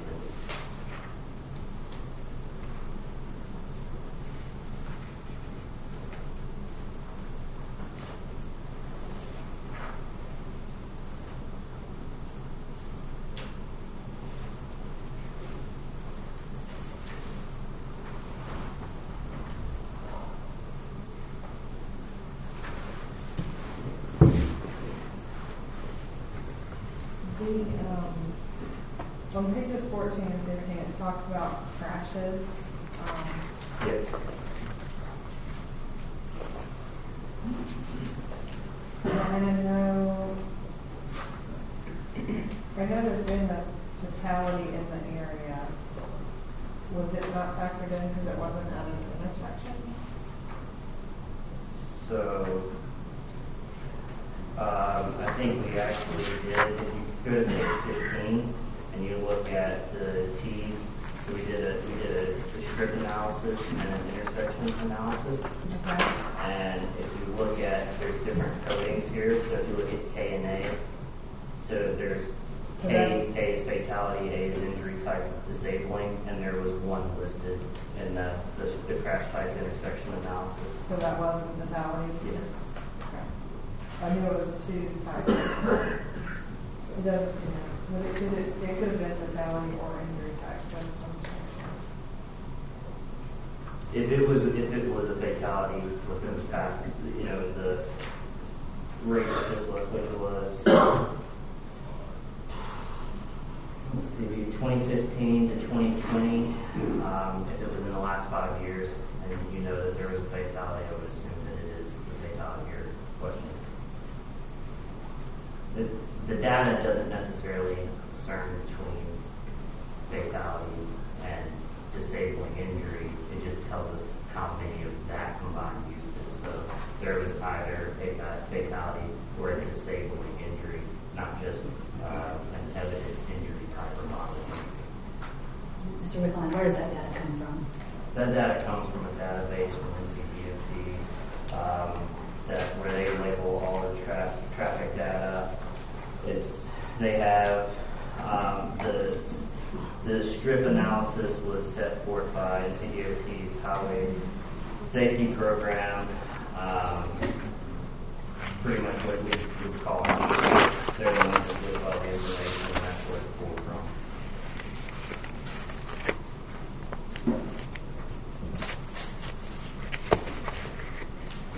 NCDOT traffic safety unit EIS data from 2015 to 2019. You want to get very specific. And at this point, it's just planning level crash data. We don't necessarily have every single detail to, when it happened, where exactly it happened, how fast was the person going, or anything like that. It's just very high level. Here's the amount of accidents in the place.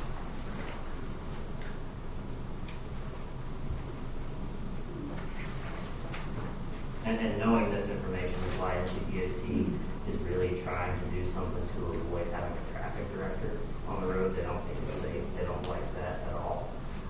Which is why the recommendations came from them to approve a temporary signal on phase 1 and a two-phase signal on phase 2, which the church would be able to utilize even on Sundays because it would be installed. So it removes the traffic director from the road, period, and creates at least a better safety precaution for at least one person every Sunday or during the school days. So you're telling me something new I wasn't aware of, that this was going to remove the required officer on Sundays? Well, if there's a traffic signal, if the officer is only required to direct traffic, a traffic signal can do a better job of directing traffic than an officer typically, because it's not biased. It does it based on the call of traffic. So I would assume that there would not be the need for a traffic director if the traffic signal is installed. Well, I'm troubled by that for one reason. If now on Sunday, when traffic is usually light, they require the police officer to direct traffic. Okay. But now you add Monday through Friday, you add all the school traffic and all the other traffic and rush hour traffic. It's more than what it would be on Sunday. Is that fair to say? Am I not saying that right? Well, I understand. But if right now they're requiring an officer on Sundays, when the traffic on Hutchinson Road is light. At an unsignalized intersection. An unsignalized intersection. The level Monday through Friday is going to be more. That's probably the case. I mean, Monday through Friday is probably more now, not specifically the traffic from the church per se, but the traffic on Cuthbertson, I would assume, is higher Monday through Friday, 7 to 9 o'clock, 4 to 6, than it is currently during even probably the church peak. That would be my guess. But that's what the purpose of this traffic study is. That's what we analyzed. We analyzed that worst case. We added the traffic from the schools onto that, and then the signal mitigated that impact, which was the reason why NCDOT approved it. And I don't know, if you've ever had to deal with NCDOT and trying to get them to approve a signal, but they don't do it lightly. They don't want signals everywhere. So if they deem the need for one, it's warranted. To be clear, the traffic director that's required now, that's based on the lack of a signal at that intersection. That's correct. Because it's an unsignalized, non-controlled intersection, there needs to be a traffic director in order to stop the traffic on Cuthbertson to allow a break or a gap in the traffic for exiting vehicles out of the church. With the traffic signal, the need for that, for a traffic director, is not there anymore because the traffic signal is going to do a safer and more efficient job at directing the traffic and doesn't put an officer in harm's way.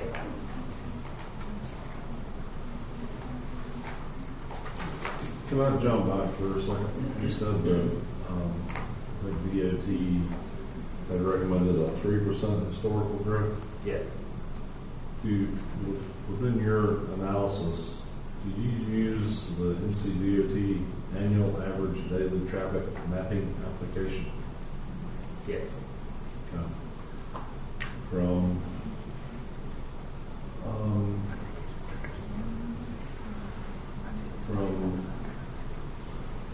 2013 to 2017, which I know that was over the course of 4 years.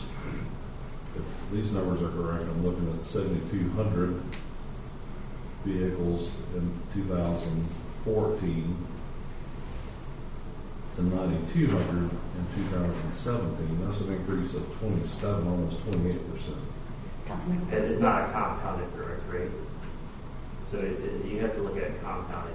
It's not it's here and then it's there. You have to calculate what it ends up being. I believe you have the appendix pulled up. I believe there should be the growth rate calculations included in this scoping document, if I had to guess on how these were calculated. But there doesn't seem to be a comparison of that output to the table that you put in. And this is ncdot.maps.arcgis.com. What page you on, Councilman? Oh, okay. The database that we pull the data from. And you think that's in the appendix? It should be. Do you see the first page of the appendix should be an NCDOT scoping document?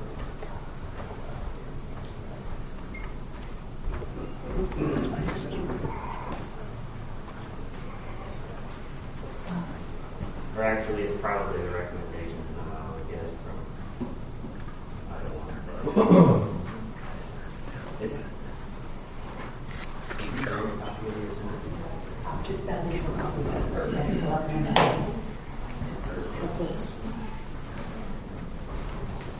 And that's in the Dropbox file, so it's okay. Sent you earlier. So the calculations are included in the scope that they were provided in the scope to NCDOT for which they signed off on. And there would have been a scoping meeting and discussions on that.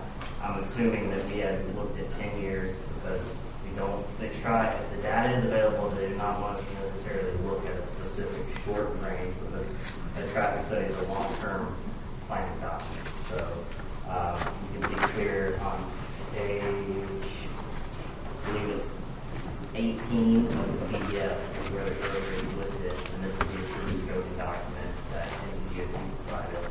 And then to answer one of your previous questions,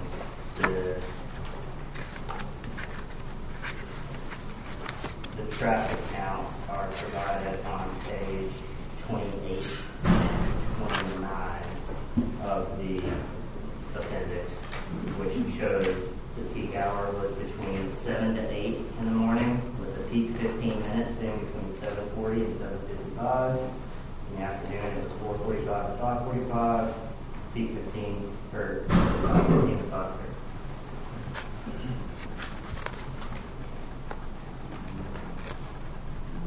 Is it 28?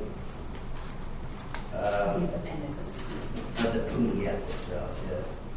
Look. I got it.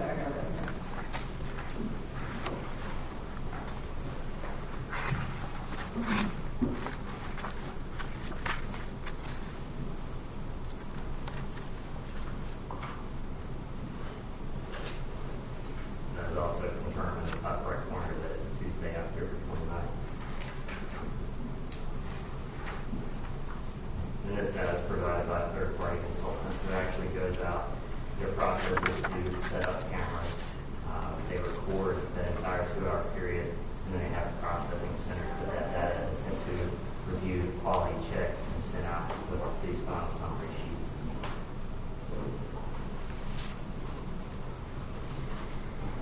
And just as a note, that same traffic consultant or the account consultant would typically do most, like City of Charlotte, Huntersville, and NCDOT. They do a lot of the local and state government counts as well.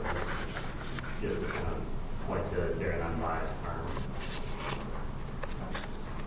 So on page 25, traffic analysis, there's a table with the level of service, and then the range for the control delay at the intersection.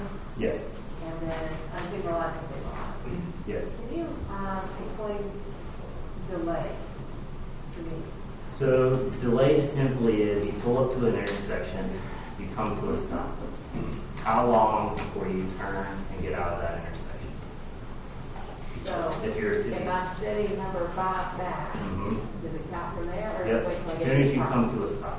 So wherever you get to and you come to a stop, do you wait less than 10 seconds? Then it's an LOSA. Are you waiting somewhere between 10 and 20 seconds? It's an LOSB.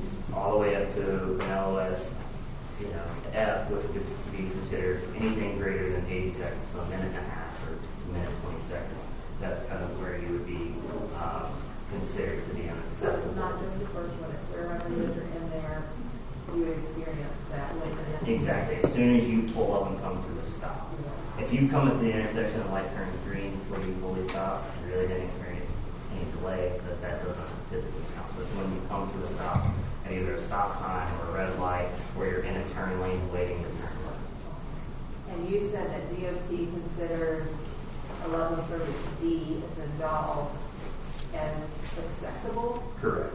That's their baseline for an acceptable LOS. Okay.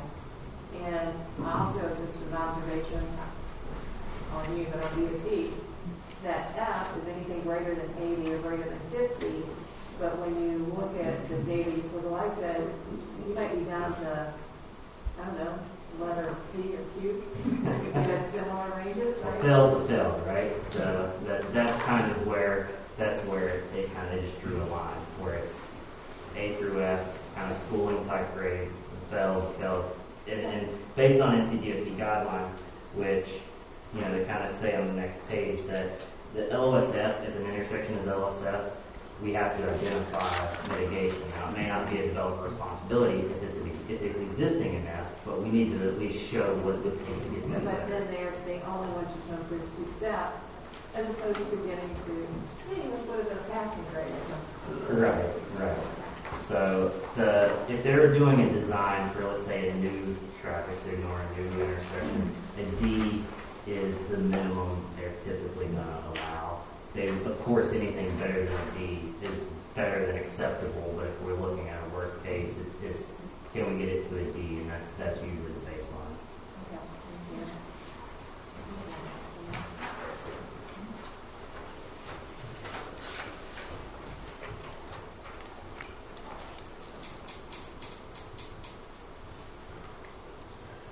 And so I have a question on page 27. So there's 2024 no bill, 2024 full bill, and then 2024 full bill with option 1, which is just the timetable. And then full 2024 full bill with option 2 improvement, which is the stagger. So option 1 is just the signal, is option 2 the signal and the stagger? Yes. And so look at the data. Actually, let me take that back. We're talking about full bill. 2024 full bill conditions. Are you talking about, so on 27, we're talking page 27 you call it out? These are the results for Cuthbertson and Newtown Road. So not the school's access points. So the signal may be down the road a little bit, but specifically. But it's still there, doesn't it? Yes. It keeps the left turn going and. Yes. Yeah. And this includes the option 2 improvements with the staggered bell schedule. Actually also includes a northbound turn lane extension, the one that David Weekly is putting in at that intersection, an extension of that, as well as an eastbound right turn lane on Newtown Road. So that's what those results, and you can see that even in your existing conditions, and this is the very top table, that's now. That's with no, it's really bad. It's got an F across the board. There's a couple of E's there, and we're getting that all the way to an overall intersection of a D, even with the school traffic, because of the improvements that NCDOT is requiring to be in place at that intersection. It's just an observation, but I found it interesting, it's just a few seconds, that, with option 1 at the intersection was 46.9 seconds, and option 2 is 38. So you'd expect a second mitigation which would get better. But then at the northbound of 1321, goes to 24 to 34. Why would it get worse?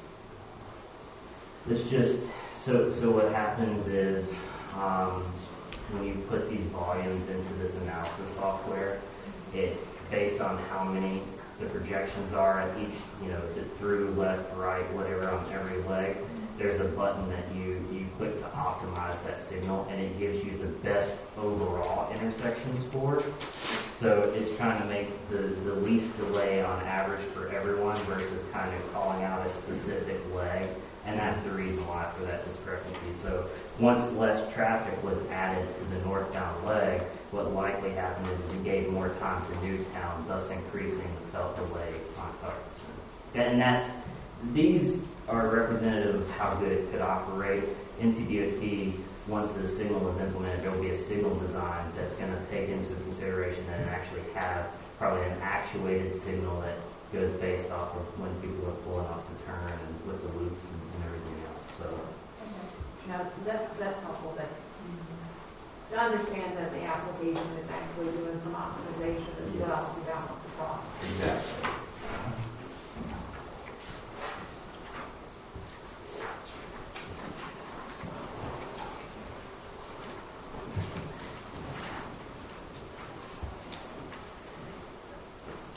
And the write-up on page 28 is related to Jefferson and Newtown, right? Yes, everything is, so pretty much if you were to take each table and go through and look at it, the heading for each one represents one of those sets of results in the table. Yeah, exactly. That's how it's determined. It's just given the summary and it tells you the improvements we suggested in the results. It's pretty much just a write-up further detailing the results provided in the tables.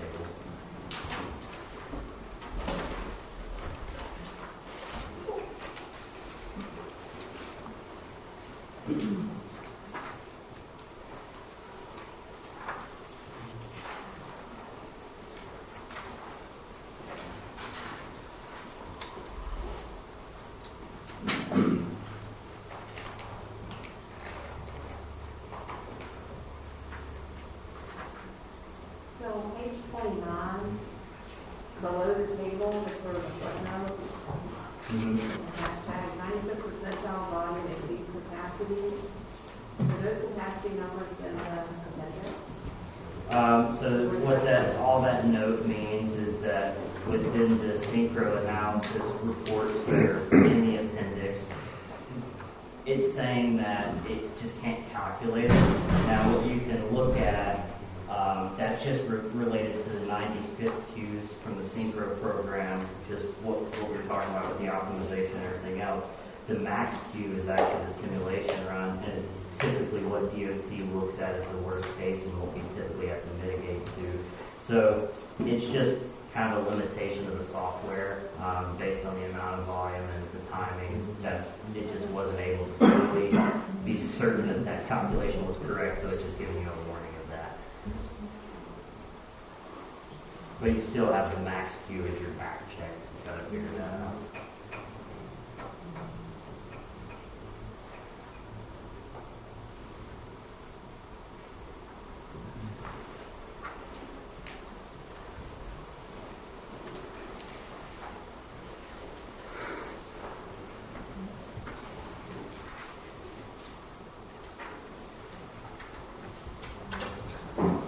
Go back to page 14.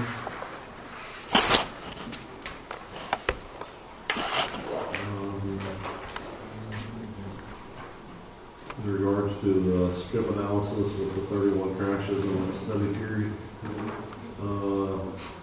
drop down says the security index for the skip is 3.15 and the statewide average is 5.34.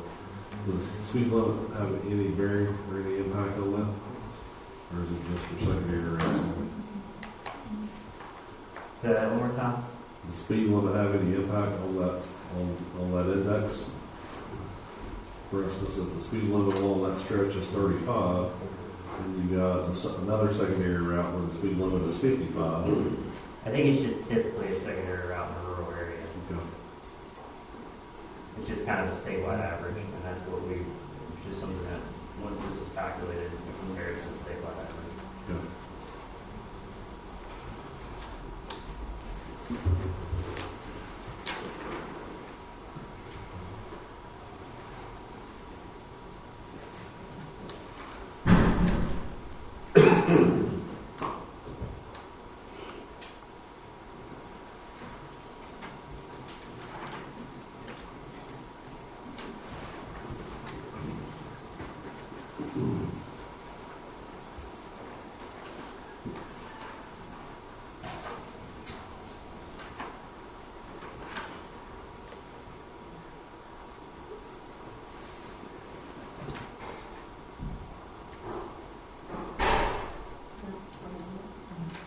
On page 34,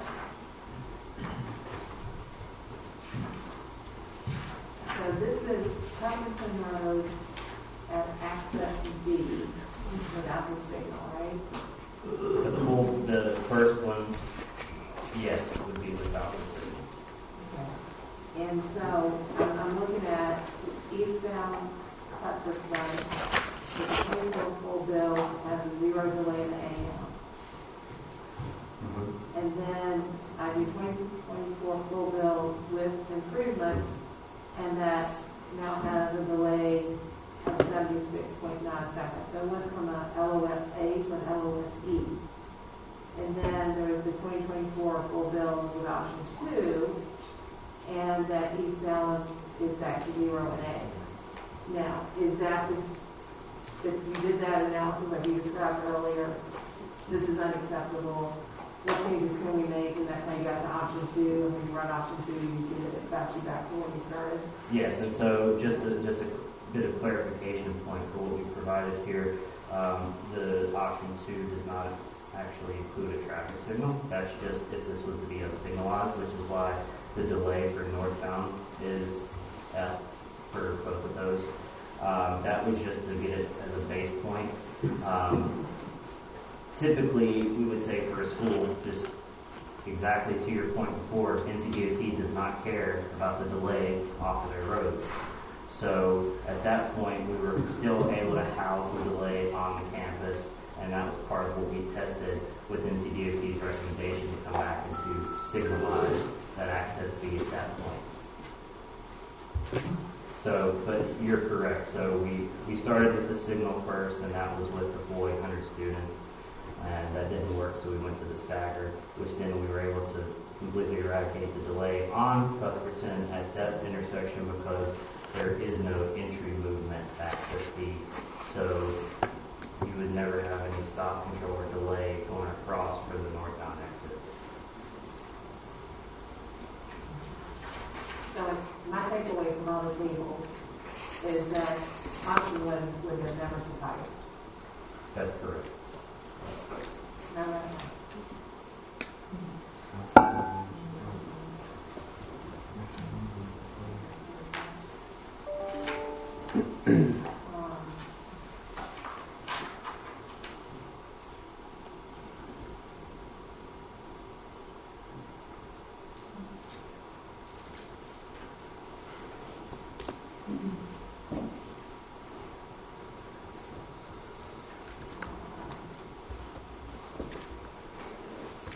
So, let's see, on page 36, there's a phasing note. In 2021, interim conditions, access A, the existing access to Thompson Church will be used for ingress, egress access. Access B is those with the 2024 build conditions, under which access A becomes an ingress only, and access B an egress only during the school arrival and dismissal week. Does that mean that's the only time that's ingress only? Yes, as per the TIA design. I'm assuming the church would probably like to maintain the ability to use that traffic signal as an enter and exit. And in whatever plan that they see fit, I'm sure they might have their own traffic management plan for some the expansion. And that's a requirement of NCDOT was for us to put a traffic management plan. And so the next few pages are all specifically about instructions for the parents and what should be the recommendations on how the general day-to-day operation should work.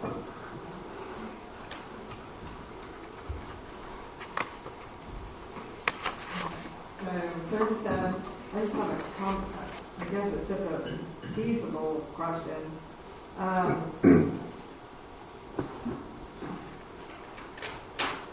Parents should not arrive more than 30 minutes prior to their designated bell.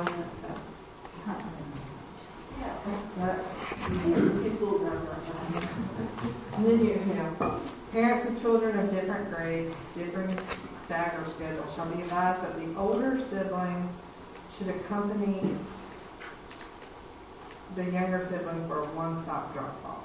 So that's just in the morning. So there could be a double vehicle coming back around for the afternoon. No, it says, okay, now it says afternoon, it says parents of children of different grades should be advised that the older sibling should accompany the younger sibling for a one-stop pickup.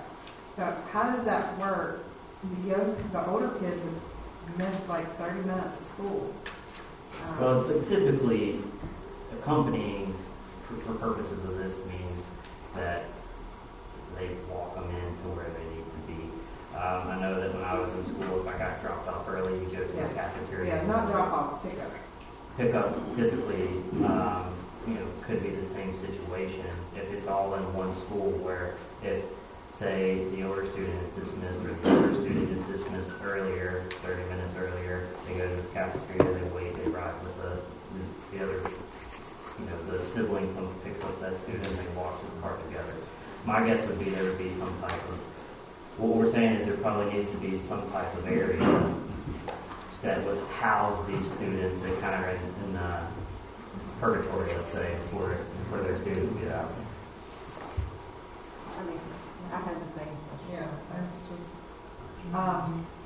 I also question the enforceability of any staff member who leave early shall leave a minimum of 30 minutes before the dismissal bell. Please don't enforce that.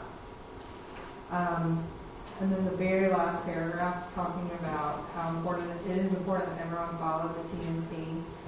After the first couple of weeks of school, when traffic operations have normalized, the school will monitor traffic operations for a minimum of 1 week. The school will then make any necessary changes to address any TNP issues. Does no one from DOT follow up behind the school and make sure they're doing it? Like I know, like in a regular public school, like school board or something would step in if there were issues. Is anybody from DOT monitor private schools or charter schools? Typically upon complaints. I don't know that they necessarily have anything implemented that they go out and do their own checks, but if there are complaints, they will follow up to see if the school is actually following the traffic management plan, or if there's issues. For example, I forget the name of the school, but it was maybe 5 or 6 years ago. One of the schools here in Matthews was required by the state to hire our services to take a look at their current pickup drop-off process and then try to figure out what they could do better and come up with a better recommendation. So there are some follow-ups that they do, and usually that comes after numerous complaints from citizens, the public, that sort of thing. But I don't think they necessarily have anyone on staff that's going to be coming out to do, random site visits or anything like that. It's kind of an honor-based system because clearly the school isn't going to want to do anything that's going to make it worse for themselves, and that's the whole purpose of this. It's not supposed to be so restricting that you have to do it even if it's not working. You need to find what works, and you need to experiment with that to find the best plan possible in order to, make the process as smooth as possible. Any more questions on the TIM? Thank you for that.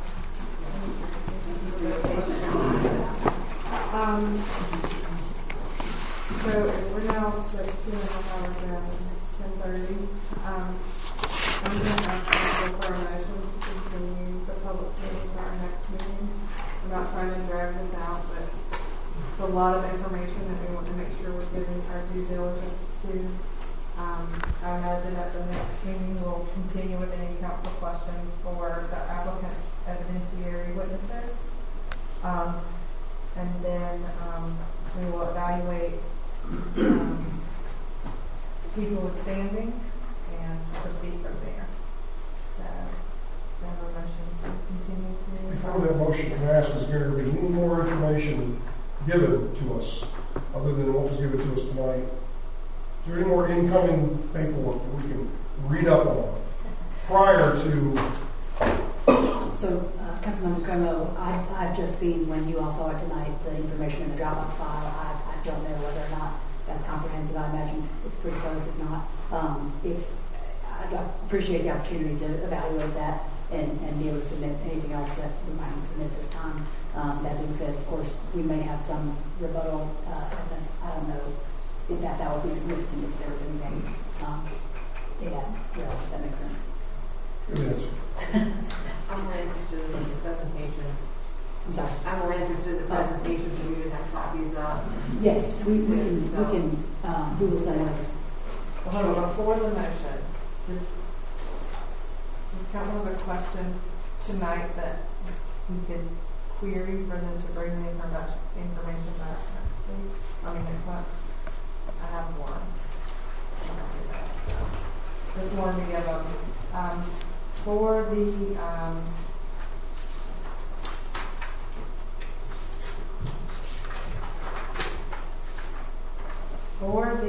don't see it right now, so many exhibits. I just do it from memory. For the guy who came up, and I wrote it on his resume, and now I don't see it. For the guy who came up and talked about landscaping and the amount of green space, it was referenced that like out of the entire 33-acre site, that 80 to 90% was green space. Could I see the calculation of that? Like what are you considering green space? Because he also gave the building square footage. I was just curious as to what the green space. Okay. He said the total was like 33 acres with 141,000 square feet. And it was 70 to 80% green space. Could you just provide his calculation for that? Sure. Like what is in the green space calculation? Like where do the roads fall or the ponds fall? And I believe that was Mr. Dixon, the architects.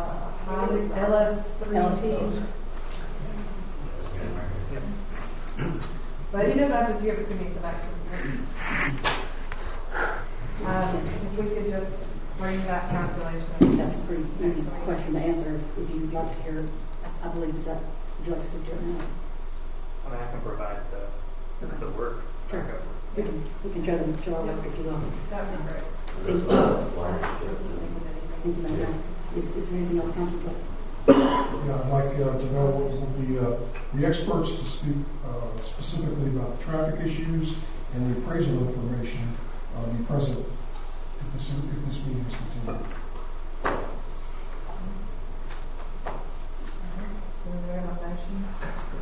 Before the motion, is there any way to give a brief summary on what having standing means?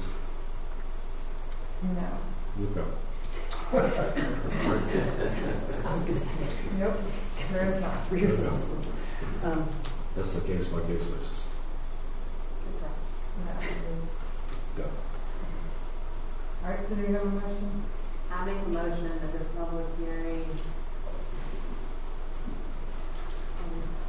on 2021-2 be continued to the regularly scheduled February 2022 meeting. Which is February the 14th.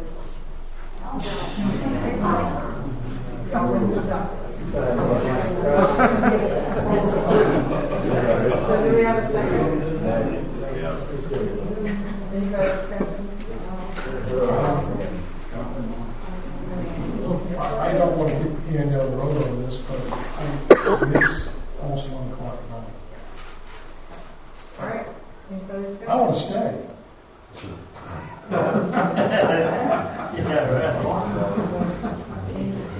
All in favor? Are you opposed? You did vote. You counted now. All right, so we'll give you all a second. You can stay for the rest of our meeting, but it's totally fine. I'm not looking at you. We usually take a break for 5 minutes. Thank you all for indulging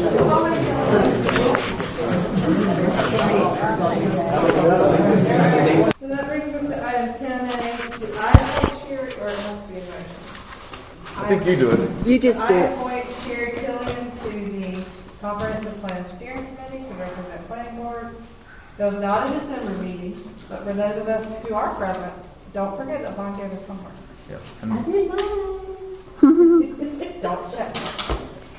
And I'll be reminding everyone. He gave us homework. So if we were not here for the November meeting, are we exempt from all? No. I think you had an extra assignment. Yeah, you have an extra assignment. Vaughn gave us homework for the steering committee. And Deb was the only one that the teacher's pet that did it. That's the only one that had 2 or 3 hours. She was so bored, she had. So, Vaughn, do you have anything to say about that, or you're good? Okay. Also, when you moved down to 11, we did not meet in December. Nothing to say. That brings us to council comments, and then we'll do a closed session. Did we do council comments before closed session? Yeah, just council comments and then a closed session. So there's nobody here, but we do need to make sure everybody knows. You want to go first?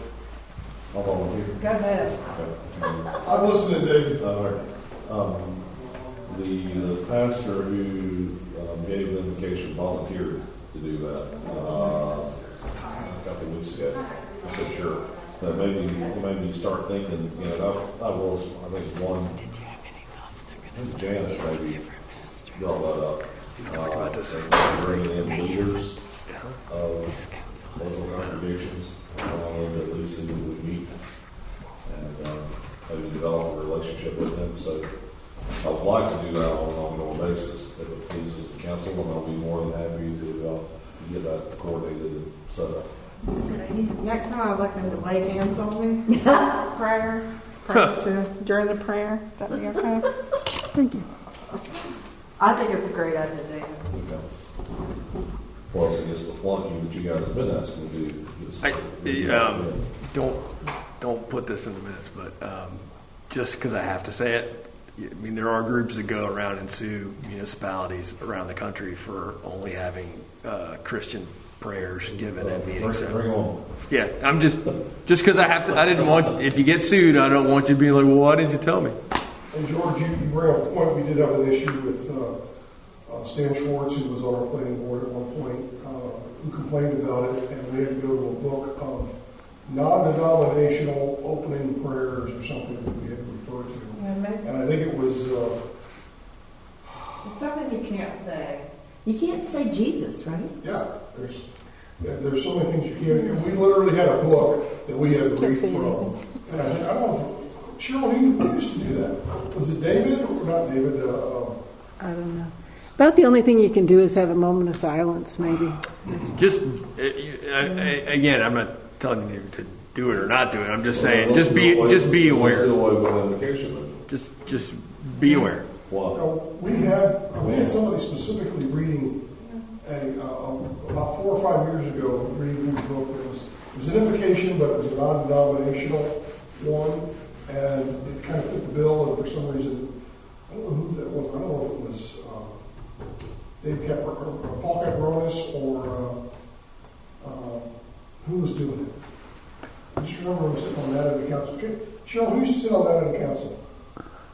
It was Janine and... It might have been Paul. I have no recollection of that. The bill said, Lord, like, that was our game back in the day. We counted how many, Brandon and I would count how many times Jill said Lord or something. Was it Bill Rodriguez? Yeah.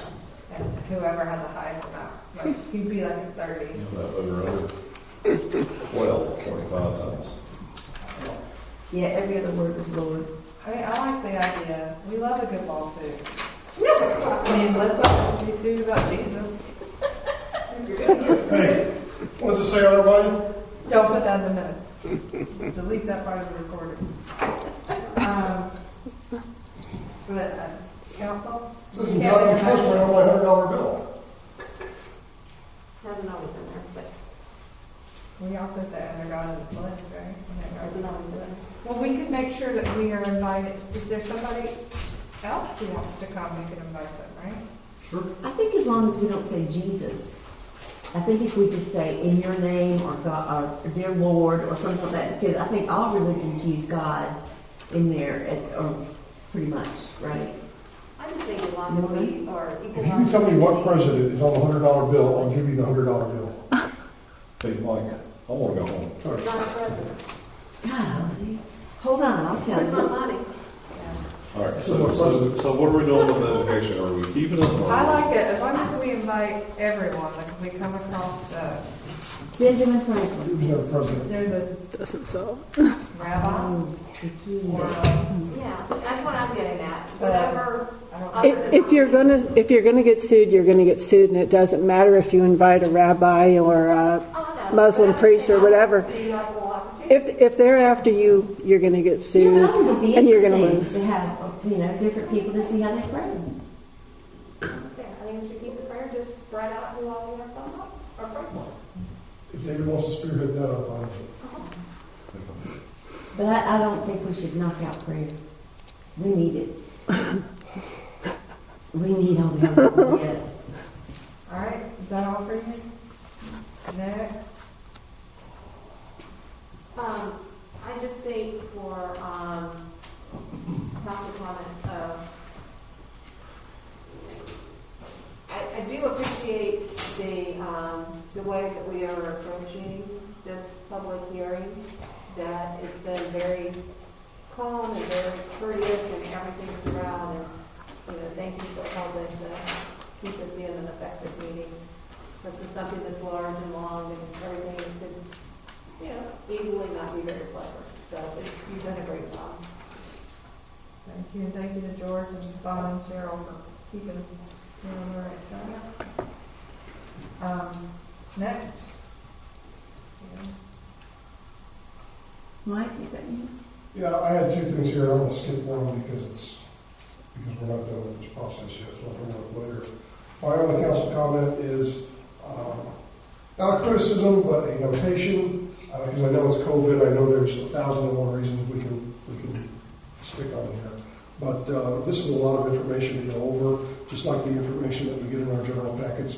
Cheryl, we got to start getting our packets a little bit earlier if we can. Because there was a lot of stuff that we got just Thursday and Friday of last week. So if we can get it sooner, it used to be 2 weeks, then it was 10 days. I'd like to see us go back to at least a minimum of a week. Really, there's very little documentation in the package this month, other than that proposed policy change, that was all Firestone stuff. So there's really very little. It's been an ongoing thing, so. I just need to say one thing. You probably have no idea of what the minutes caused this month. It was days and days of tedious listening to every 10 seconds and the next 10 seconds. And I got through 2 minutes, and tonight's are going to be worse. It's horrible. I know, I used to do the minutes. Well, and this is not any minutes. I can whip out other minutes, but the minutes was an issue this time. I appreciate how hard you work on those minutes. I know that you were extra diligent because of our situation. Yeah, and I've also been picking up, 30 of the permits this month I issued, and, everything else. Thank you for picking up. And also all the things with John. There's been a whole lot of things to coordinate and dealing with problems. I would just say that if there's any topic on the consent agenda, we should ask the questions early. And if there's anything on the consent agenda or the regular agenda that we haven't had time to review, we should just ask for it to be delayed to the next one. It's a good idea. Can we carry that over to committees and boards too? Similar to the sponsorship, and can we ask them to push that off another month until we get this Firestone things behind us? Thank you. I mean, I don't think we have anything else in February besides this, right? This is something- Well, we have a change coming from the communications committee on the There's charter. going to be a planning board meeting, there's going to be a Parks and Rec meeting, there's going to be a communications committee meeting, all between now and the next council. Maybe we could ask for those reports in writing, Yeah, we'll do that. and then we can approve them on the consent agenda. They would just have them to us within We already 48 hours? sent the 48 charter Is that request. reasonable? They all have almost 2 weeks in between their meetings. I'll come to the meeting this month and we'll get it. So we can ask for board meetings in writing, at least for February, maybe for March. I honestly think it'll be March, so maybe if we could have at least February, maybe March, in writing. And Cheryl, thank you for all you do. I know Yes, I know. So, you know, I don't like to complain, but it Well, was, you're not it was, complaining, it was a you're bear. It was a bear. But thank you, Cheryl. I appreciate You're it. welcome. I know Amy has not been here a lot. Also, she texted me that she's been exposed to things with COVID, so she's got to call her doctor and see what to do. So Oh, no. it might be a long week for you. So thank you. If you want me to buy you a drink after your next round of minutes.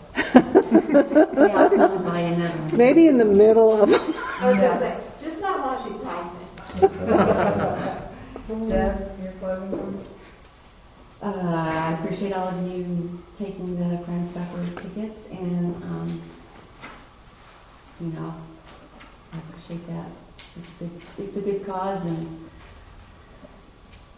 they need support. You Venmo? You spend. So Deb, how was the weather there at the conference? Did you stay in there? Yes, I worked on a lot of different things. I worked on the comprehensive vision. I worked on that, and I went on and did some research on trees, and because that's my vision is to protect our trees and forest things. So I mean, I was working in there. I wasn't just sitting in there. Although the last 15 minutes, I kind of ran out of things to do.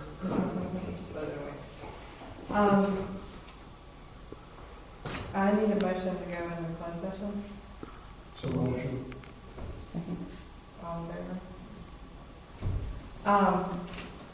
I brought it up in there, and I actually had a note